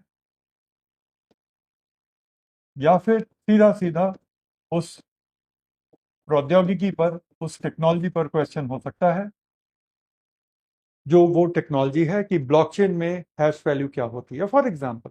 ये डायरेक्ट टेक्नोलॉजी का सवाल है। अनुप्रयोग पर कि ब्लॉकचेन का कहां कहां इस्तेमाल हो सकता है। Crypto is an obvious area, लेकिन क्या बैंकिंग सेक्टर में हो सकता है, क्या गवर्नमेंट डिग्रीज को अवार्ड करते समय हो सकता है, क्या इंश्योरेंस सेक्टर में अप्लाई हो सकता है। तो दैट इज अनुप्रयोग, एप्लीकेशन। और कई बार इसके साइंटिफिक बेसिस पर भी क्वेश्चन पूछा जा सकता है। क्वांटम कंप्यूटिंग में उसका साइंटिफिक बेसिस समझना ज़्यादा जरूरी है, क्योंकि साइंटिफिक बेसिस को जब तक आप नहीं समझेंगे तब तक यही नहीं आप डिकोड कर पाएंगे कि क्वांटम कंप्यूटर नॉर्मल तो छोड़िए, आज की डेट के सुपर कंप्यूटर से भी इतने ज़्यादा कैपेबल क्यों होते हैं। आज की डेट में दुनिया में जो सबसे कैपेबल कंप्यूटर हैं वो क्वांटम कंप्यूटर्स हैं। हमारे सुपर कंप्यूटर्स से कहीं ज़्यादा, इन मेनी केसेस 1000 टाइम्स ज़्यादा कैपेबल क्वांटम कंप्यूटर्स होते हैं। तो उसका कोई ना कोई वैज्ञानिक आधार तो होगा, उसके प्रोसेस का, वगैरह वगैरह। So that ways you are going to be asked a question, ठीक है। तो ये हो गया वेटेज इन द प्रीलिम। अब हम आते हैं weightage in the main examination.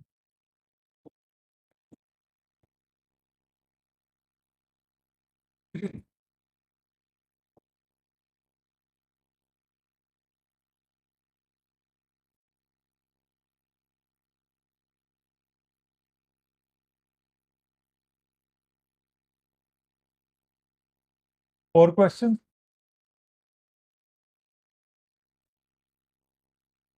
5 question, 3 question. तो 3 question are mostly asked, that is 7 out of 10 years. पिछले 10 साल के पेपर को देखेंगे तो 10 में से 7 सालों में आपसे 7 क्वेश्चन पूछा गया है, ठीक है। सॉरी, 10 में से 7 साल में आपसे 3 क्वेश्चन पूछा गया है साइंस एंड टेक्नोलॉजी के। 3 क्वेश्चन में 2 क्वेश्चन थे 25 मार्कर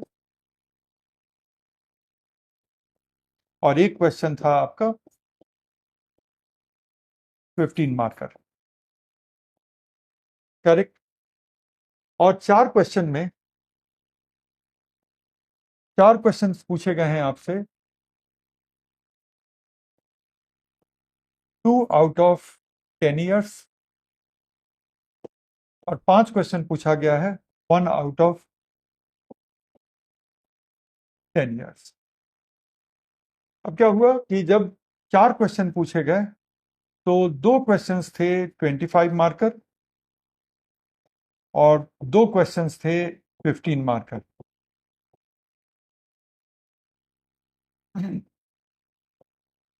एक करेक्शन चाहिए, आप इसको सुधार लें, मुझसे गलती हुई है ये।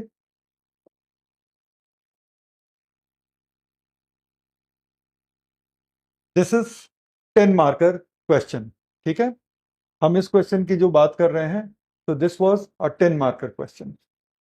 अब हम आते हैं कि ये 25 और 15 मार्कर टाइप के क्वेश्चन पूछे गए हैं।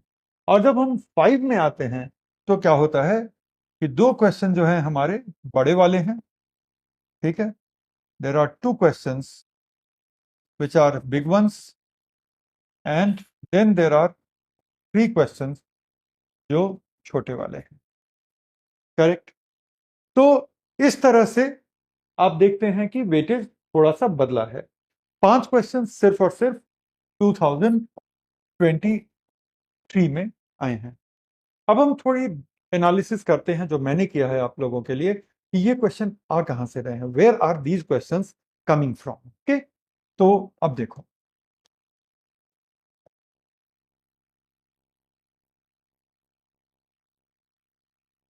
मेजर एरिया, सबसे पहले आईटी एंड कंप्यूटर्स। अगर हम रैंकिंग कर दें तो रैंकिंग कर देता हूं, रुको पहले टॉपिक्स लिखता हूं। अच्छा नहीं, इसको ऐसे ही कर देता हूं। तो सबसे ज्यादा क्वेश्चंस हैं बायोटेक्नोलॉजी से, दूसरा सबसे ज्यादा क्वेश्चन है आईटी एंड कंप्यूटर से, तीसरा है स्पेस से, चौथा है नैनोटेक से, पांचवा है रोबोटिक्स से, और छठा है आईपीआर से। लेकिन आईपीआर एक इंपॉर्टेंट टॉपिक है, लेकिन इसके अलावा जो चीजें सिलेबस में नहीं हैं लेकिन वो डे टू डे के बहाने आपसे पूछ ली जाती हैं, वो उससे कम इंपॉर्टेंट नहीं है। ये तो वो टॉपिक्स हो गए जो कि सिलेबस में मेंशन है आपके, दे आर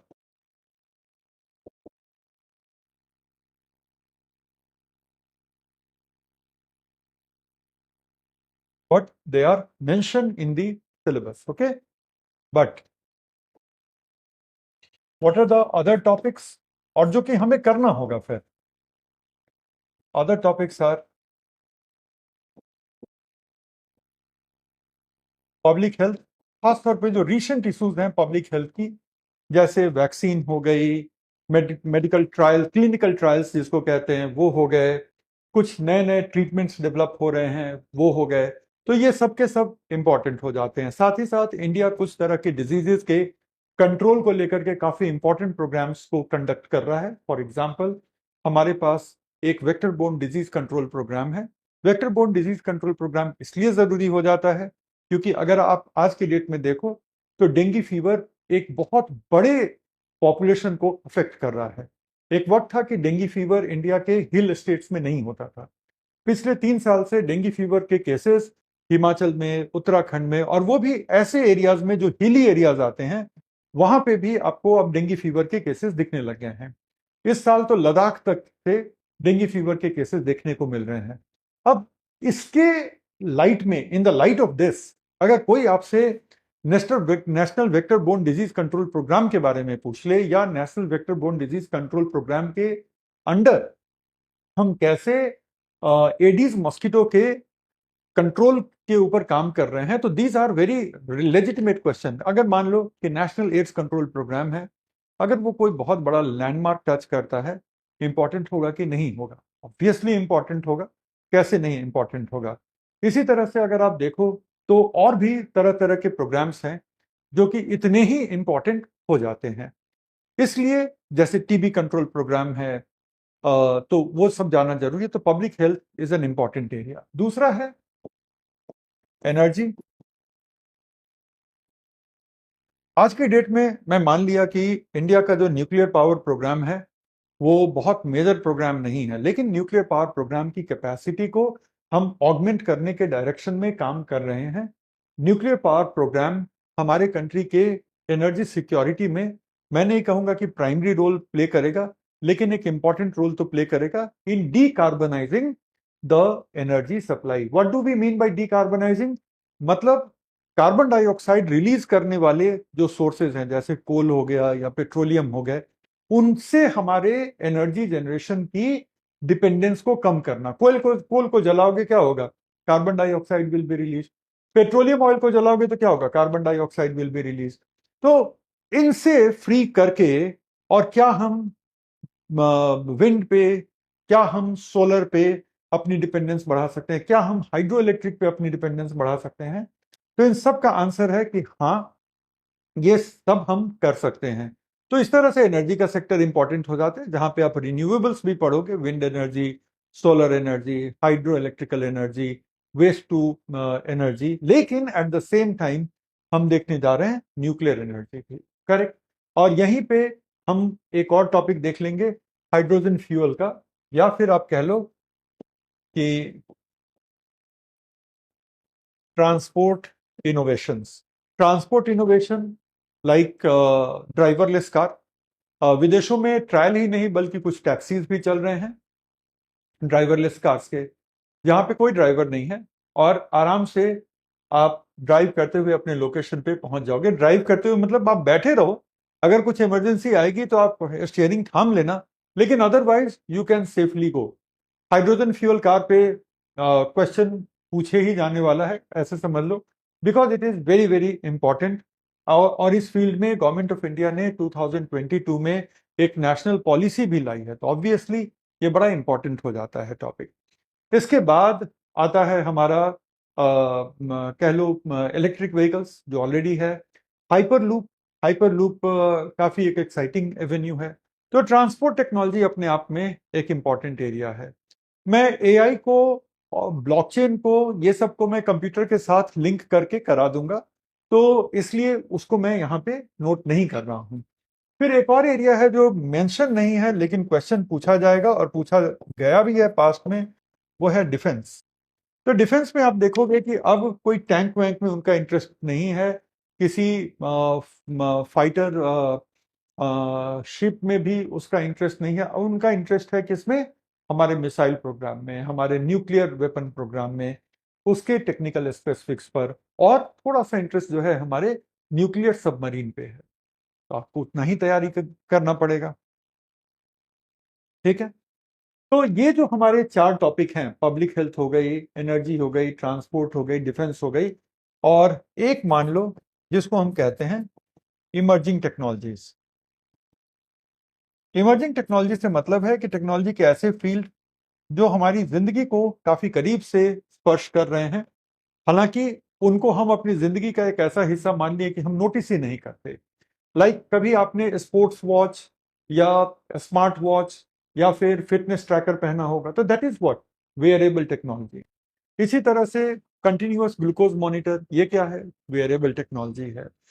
फिर स्मार्ट शूज आते हैं जो कि आपके चलने के तरीकों को एनालाइज करते हैं, और वो आपको सजेशन देते हैं कि अगर आप ऐसे चलते रहे तो आपके नी पर ज्यादा प्रेशर आएगा, आपको आपको अपने चलने का तरीका थोड़ा चेंज करना चाहिए।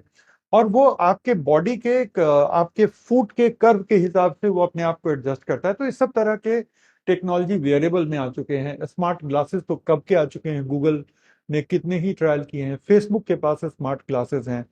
तो ये सारी चीजें जो हैं वो हमारे इमर्जिंग टेक्नोलॉजी फील्ड में आएंगी। तो इतनी चीजें जब हम कर लेंगे तो आप समझिएगा कि हमने मेंस के लिए साइंस एंड टेक्नोलॉजी को मास्टर कर लिया है, और यही टॉपिक्स हैं जो मैं भी आपको पढ़ाऊंगा। क्योंकि देखो क्या है कि प्रीलिम में तो उन्होंने जनरल साइंस कह के छुट्टी पा ली है, तो बट ऑब्वियस है कि जनरल साइंस का मतलब है कि सब कुछ इंक्लूडेड है और कुछ भी खुल के नहीं बताया।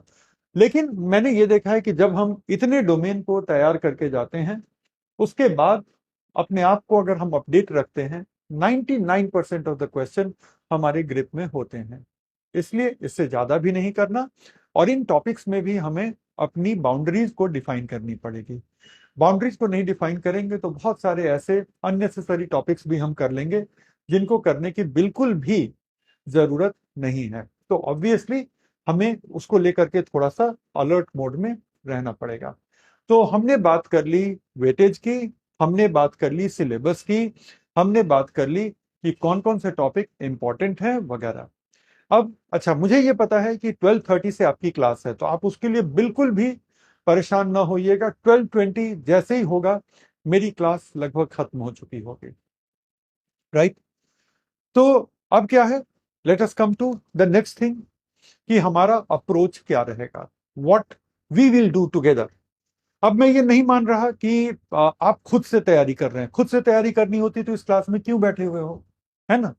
तो मेरे साथ तैयारी कर रहे हो, मेरे पढ़ाई के हिसाब से, मेरे गाइडेंस के हिसाब से आप तैयारी कर रहे हैं। और चूंकि मेरे पढ़ाने के अनुसार, मेरे गाइडेंस के अनुसार आपकी तैयारी चलेगी, तो एक अलग तरीके का हम अप्रोच लेके चलेंगे, जो कि उन लोगों के लिए पॉसिबल नहीं है जो लोग सेल्फ स्टडी से अपनी तैयारी कर रहे हैं। तो our approach will be a little different. अब हम आते हैं तीसरे पॉइंट पर, वो है आवर अप्रोच एंड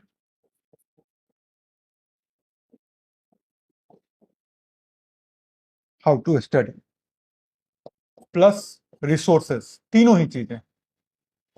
क्योंकि हमारे अप्रोच में हमें रिसोर्स क्या लगाने हैं वो भी तो देखना होगा ना, right.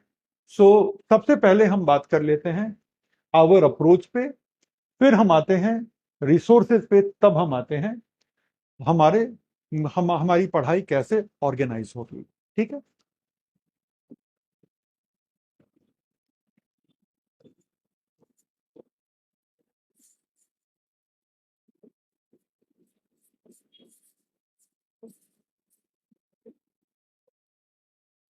So first and foremost मेरी स्ट्रेटजी क्या रहेगी।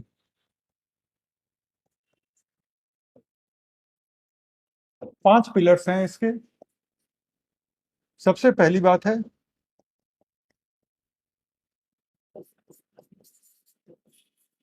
एग्जाम अलाइंड,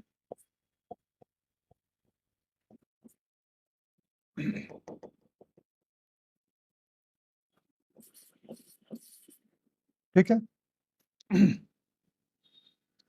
तो इसका मतलब है कि ये परीक्षा केंद्रित होगी।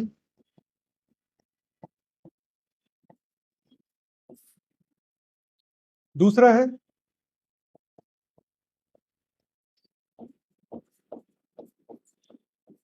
सीक्वेंशियल होगा, मतलब क्रमवार। तीसरा है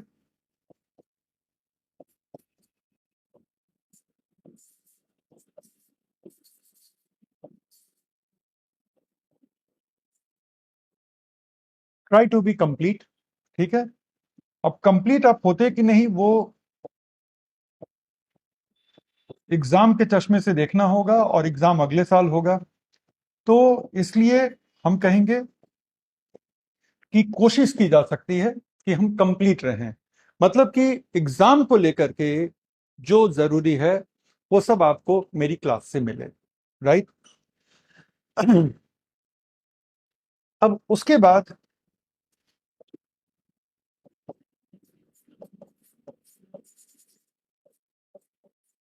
एक्यूरेट, ठीक है,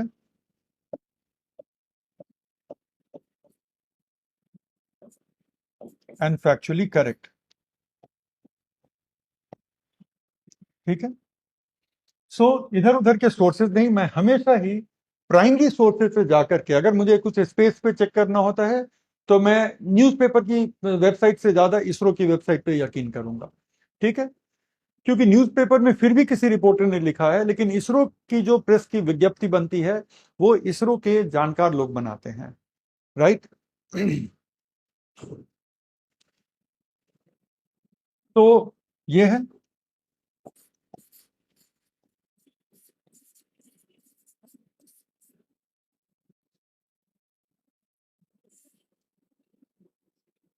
और लास्ट है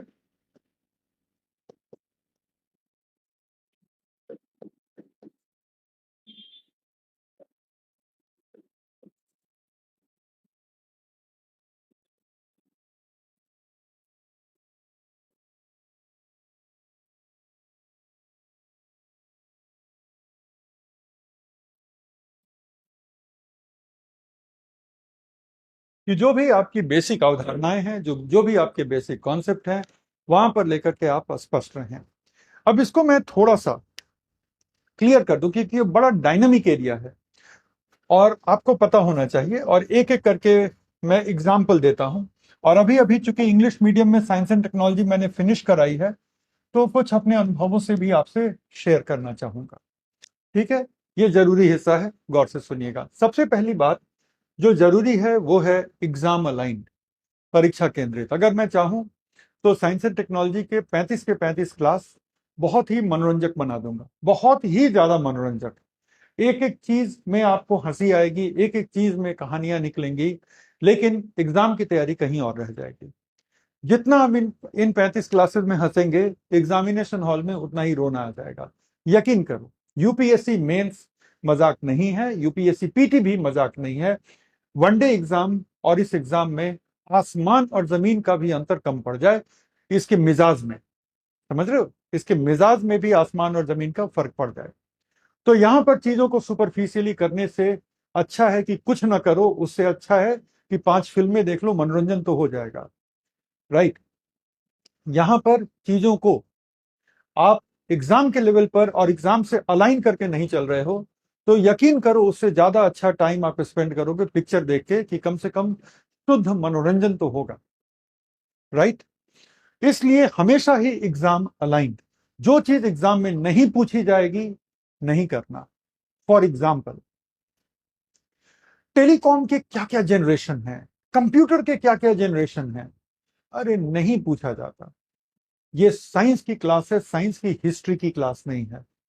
ये पूछा जा सकता है कि 4G और 5G में टेक्नोलॉजिकल डिफरेंस क्या है जिसकी वजह से 5G इतना सुपीरियर है, और वहां पर आपको बताना पड़ेगा कि 5G की कम्युनिकेशन किन वेव्स के थ्रू होती है और किन मामलों में 4G बेहतर है। स्पीड कम है लेकिन कुछ मामलों में 4G बेहतर है। 5G का इंफ्रास्ट्रक्चर वो बहुत ही एक्सपेंसिव और बहुत ही डिफिकल्ट होता है एस्टेब्लिश करना, इसीलिए 5G हमारे कंट्री में आए हुए अब 2 साल होने को आए लगभग। राइट। लेकिन आज भी 5G हमारे कंट्री के बहुत कम हिस्सों में है। 4G जब इंट्रोड्यूस हुआ था तो 4G हमारे कंट्री में स्प्रेड होने में कतई वक्त नहीं लगा था, 1-1.5 साल में स्प्रेड हो गया था अच्छा खासा। Why not 5G?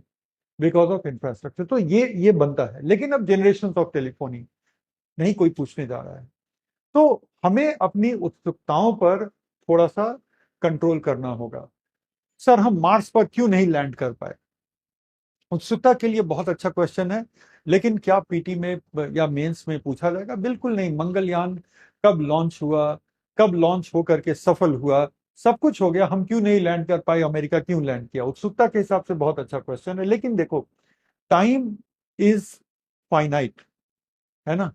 टाइम आपका एक प्रीपेड अकाउंट है, हर रोज आप एग्जाम से एक दिन करीब खिसकते जा रहे हैं, बिल्कुल प्रीपेड की तरह। आपकी प्रिपरेशन वैलिडिटी कम होती जा रही है, और जब वैलिडिटी खत्म हो जाएगी तो आप एकदम एग्जाम के सामने खड़े होंगे। तो हर एक दिन को, it is just like prepaid account, की हर एक दिन को हमें उस तरह से यूज करना है जो हमें हमें उस प्रीपेड अकाउंट से जो क्रेडिट खत्म हुआ है वो जस्टिफाई हम कर सकें कि हाँ, this is something that we did. इससे या तो प्रीलिम में हम कुछ अच्छा करेंगे या मेंस में अच्छा करेंगे। अगर ना तो प्रीलिम में ना मेंस में ये पूछा जा रहा है, सिर्फ आपकी उत्सुकताओं की दुनिया में है, तब प्लीज उसको ना मैं टच करूंगा ना आप पूछोगे। राइट।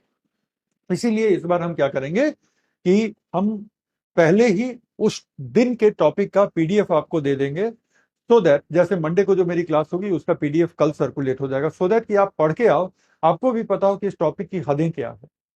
और फिर उसके अंदर जितना सवाल पूछना है पूछो ना, चैट मेरे सामने चल रहा है और वो मेरे सामने रहेगा, आप जो सवाल पूछना है पूछ लो, लेकिन उस हद में। ठीक है। इंडिया को अपने एस्ट्रोनॉट्स को मून पे लैंड कराने में क्या दिक्कत थी, जब मून पे हमने लैंडर को लैंड करा ही दिया, थी ना प्रॉब्लम। लेकिन यूपीएससी अगर नहीं पूछेगा तो मैं भी नहीं टच करूंगा, मुझे इसका जवाब पता है, लेकिन ये प्रीपेड अकाउंट है। हम हर रोज एग्जाम के एक दिन करीब खिसक जाएंगे तो परीक्षा केंद्रित तो होगा, अदरवाइज मेरे होने का कोई फायदा नहीं है। दूसरा है क्रमवार। कहने का मतलब कि अभी हमने कैसे एक नॉर्मल कंप्यूटर काम करता है उसकी बात हमने की नहीं, तब तक चैट में चलने लगा कि सर क्वांटम कंप्यूटर कैसे काम करता है। ये वही बात हो गई कि बच्चा जो है अभी एबीसी करना सीख रहा है और बच्चा पूछ रहा है कि नैनो इंजीनियरिंग का कोर्स ना कर लें हम। तो हर चीज क्रमवार होती है, पहले वो बच्चा स्कूलिंग पूरी करेगा, उसमें साइंस और मैथ्स की थोड़ी एबिलिटी दर्शाएगा, तब तो जाकर के वो इंजीनियरिंग के लिए अपियर होगा, क्लियर करेगा, अच्छे रैंक लाएगा, तब कुछ एक आईआईटीज में नैनो इंजीनियरिंग का कोर्स इंट्रोड्यूस हुआ, वहां वो जा सकता है। ये क्रमवार होता है। एजुकेशन क्रमवार एक प्रोसेस है, अगर नहीं होता तो हर बच्चे को कम से कम 22 साल 21 साल की उम्र तक खेलने की पूरी इजाजत होती, और 21 साल होते ही सीधे उसका एमएससी एमटेक या एमए में एडमिशन करा दिया जाता। क्यों बच्चे की जिंदगी कोई खराब कर रहा है पहली क्लास दूसरी क्लास तीसरी क्लास पढ़ा के? क्योंकि जिंदगी इसमें खराब नहीं हो रही। द पॉइंट इज कि आप पहले एक स्टेप बिल्ड करते हो, उसके ऊपर अगला स्टेप लगाते हो। ये कहीं भी लागू होती है, यहां भी लागू होगी, मैं क्रमवार रहूंगा। आप में से बहुत लोग पूछ रहे कौन सी किताब पढ़नी है, कोई किताब नहीं पढ़नी। अगर ये उत्सुकता है कि कौन सी किताब पढ़नी है, कोई किताब नहीं पढ़नी। ये चार शब्द याद रखना। मार्केट में घटिया बुक्स और घटिया कंपाइलेशंस की कोई कमी नहीं है, इसलिए स्ट्रॉन्ग वर्ड्स का इस्तेमाल कर रहा हूं, क्योंकि एक ही बार में आप लोगों की आंखें खुल जाएं। पढ़ोगे तो अपनी जिम्मेदारी, अपना टाइम अपना पैसा अपनी एनर्जी वेस्ट करना है, तो सब एक से बढ़कर एक है, जाओ खरीद लो।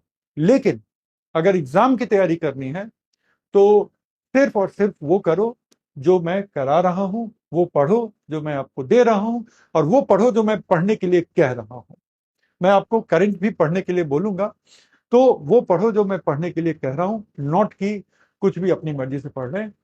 और चूंकि मैं क्रमवार पढ़ाऊंगा तो मैं जीरो से लेके पढ़ाऊंगा। चैट में मुझे ये भी दिखा था कि कुछ बच्चे 11th के हैं 12th के हैं, तो मुझे पता है कि आपको नैनो टेक्नोलॉजी बस ऐसे ही मैं नहीं पढ़ाना शुरू कर सकता, तो I will be taking care of that. तीसरा, पूर्णता का प्रयास। कहने का मतलब कि मैं जीरो से शुरू करके एग्जाम के एंगल से इस एग्जाम में जो कुछ भी पूछा जा सकता है आपसे, उसको मैं कंप्लीट कराने की कोशिश करूंगा। हमेशा सफल नहीं होगा, 10% of the time 5% of the time चूक भी जाऊंगा, किसी टॉपिक में कोई एक डायमेंशन छूट गया, यूपीएससी ने पूछ लिया, लेकिन हम प्रयास तो कर सकते हैं। यूपीएससी ने तो डिटेल में बताया नहीं है कि चंद्रयान में क्या क्या पढ़ना है, लेकिन आप अपना बेस्ट जजमेंट लगा करके वो पढ़ने की कोशिश करते हो जो लगता है कि रेलेवेंट है, तो वो प्रयास रहेगा। और ये प्रयास 95% ऑफ द टाइम या कई साल तो 100% एकदम फिट लगा है, पीटी में भी और मेंस में भी। एक्यूरेट एंड फैक्चुअली करेक्ट, मैं हमेशा प्राइमरी सोर्स से देख कर आऊंगा, ताकि ये विकिपीडिया ये इधर उधर के फालतू के कंपाइलेशन, अच्छा आपको पता है ना कि most of these compilation are made by students like you. मैं उनके एफर्ट को कम करके नहीं आंक रहा हूं, लेकिन अक्सर ये होता है कि ये कंपाइलेशन थोड़े से आधे अधूरे प्रतीत होते हैं, तो लेट्स नॉट डू दैट। और कई बार वहां पर फैक्ट्स गलत भी होते हैं। और उसके बाद साइंस को जब तक कि हम कॉन्सेप्ट के साथ नहीं पढ़ेंगे तब तक तो होगा ही नहीं, तो कॉन्सेप्ट को मैं क्लियर करते हुए ही ये टॉपिक में जाऊंगा। That is our approach. अब क्या है कि ये मेरी स्ट्रेटजी है, तो आपका प्रोसेस क्या होगा?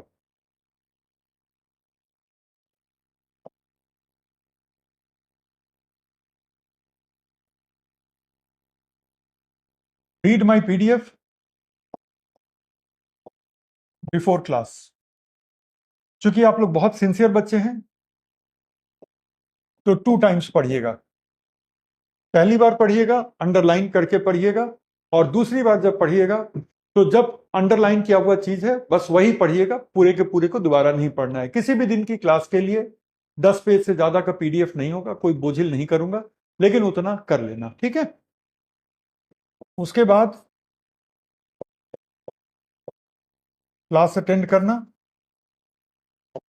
और अगर कोई और क्लास के साथ, किसी और एंगेजमेंट के साथ क्लैश नहीं है तो लाइव अटेंड करना और डेली अटेंड करना।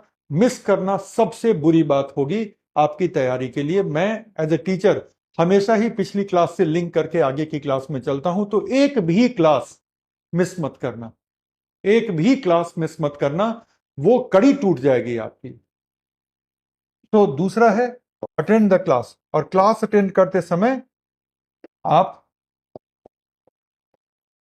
क्लास नोट्स बनाएंगे। मैं लिखवाऊंगा नहीं, लेकिन अगर किसी भी दिन की क्लास के बाद अगर आप 10 पेज लिख कर नहीं गए तो आप काम नहीं कर रहे थे। ध्यान से सुन लो, मैं लिखवाऊंगा नहीं, डिक्टेट नहीं करूंगा, लेकिन हर रोज की क्लास खत्म होते होते कम से कम, ठीक है। अच्छा, कोई कह रहे हैं किसी ऐप पर आपका वीडियो 999 रुपया का है, देख लो, करियर बर्बाद करने के लिए वो 2018 के वीडियोज हैं, ठीक है।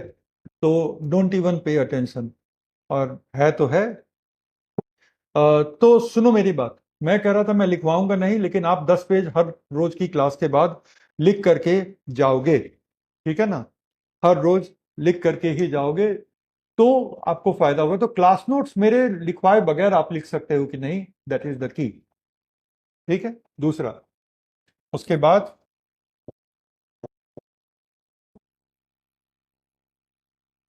रिवाइज द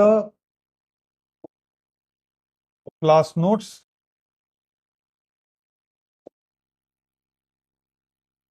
और इसको रिवाइज करके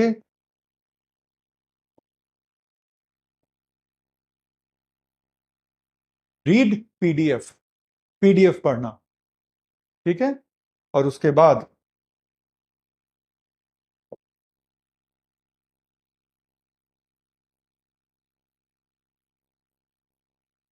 सॉल्व क्वेश्चंस। मैं मेंस के कुछ क्वेश्चंस दूंगा, जब एक बार हमारा टॉपिक शुरू हो जाए ना, तो मेंस के कुछ क्वेश्चन देंगे,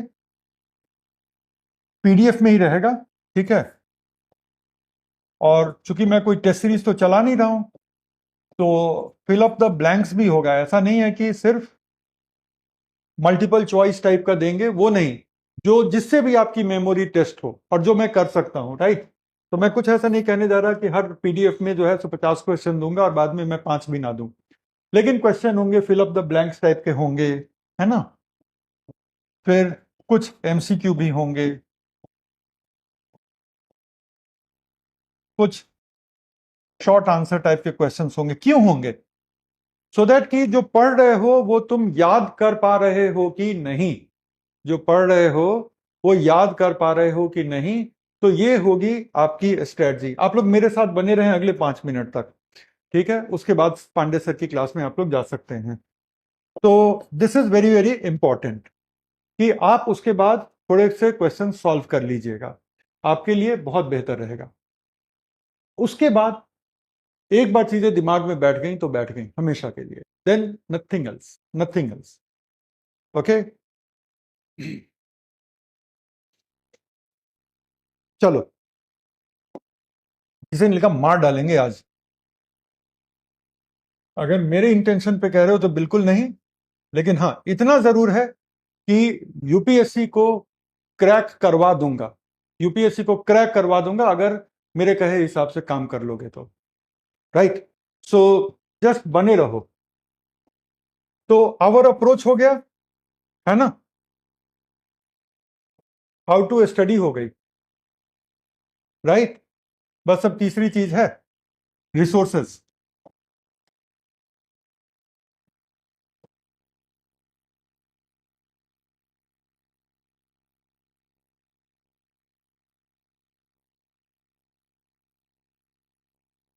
पीडीएफ,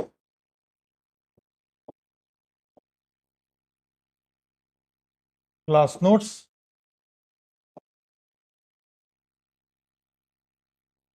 एंड करंट अपडेट्स, 3 चीजें, पीडीएफ चाहिए, क्लास नोट चाहिए, करंट अपडेट्स चाहिए। करंट अपडेट में आप सबसे पहले पूछोगे कौन सा न्यूज़पेपर, मत करो, ठीक है, क्योंकि आप में से बहुत लोग हिंदी के हो और हिंदी में कोई भी ऐसा स्तरीय न्यूज़पेपर नहीं आता जो साइंस एंड टेक्नोलॉजी के साथ जस्टिस कर पाए। तो हिंदू में चीज़ें इतनी बिखरी होती हैं कि वो भी नहीं होगा। हम एक अभी अभी टेलीग्राम चैनल इस्टेब्लिश किए हैं और वीकली बेसिस पर, ठीक है, वीकली बेसिस पर उसमें 5-6 पेज का एक अपडेट समरी डाल देंगे कि भाई इस वीक ये मेजर चीज़ें थी, मेजर चीज़ें जिसमें आपको अपडेट करने की ज़रूरत है, तो वो हम आप लोग के साथ अपडेट्स अपने टेलीग्राम चैनल पे शेयर कर लेंगे।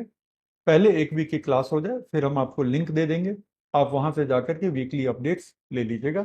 ये वीकली अपडेट कम से कम प्रीलिम 2024 तक जारी रहेगा, उसके बाद भी जारी रहेगा, लेकिन कम से कम प्रीलिम 2024 तक के लिए आप अपडेटेड रहेंगे।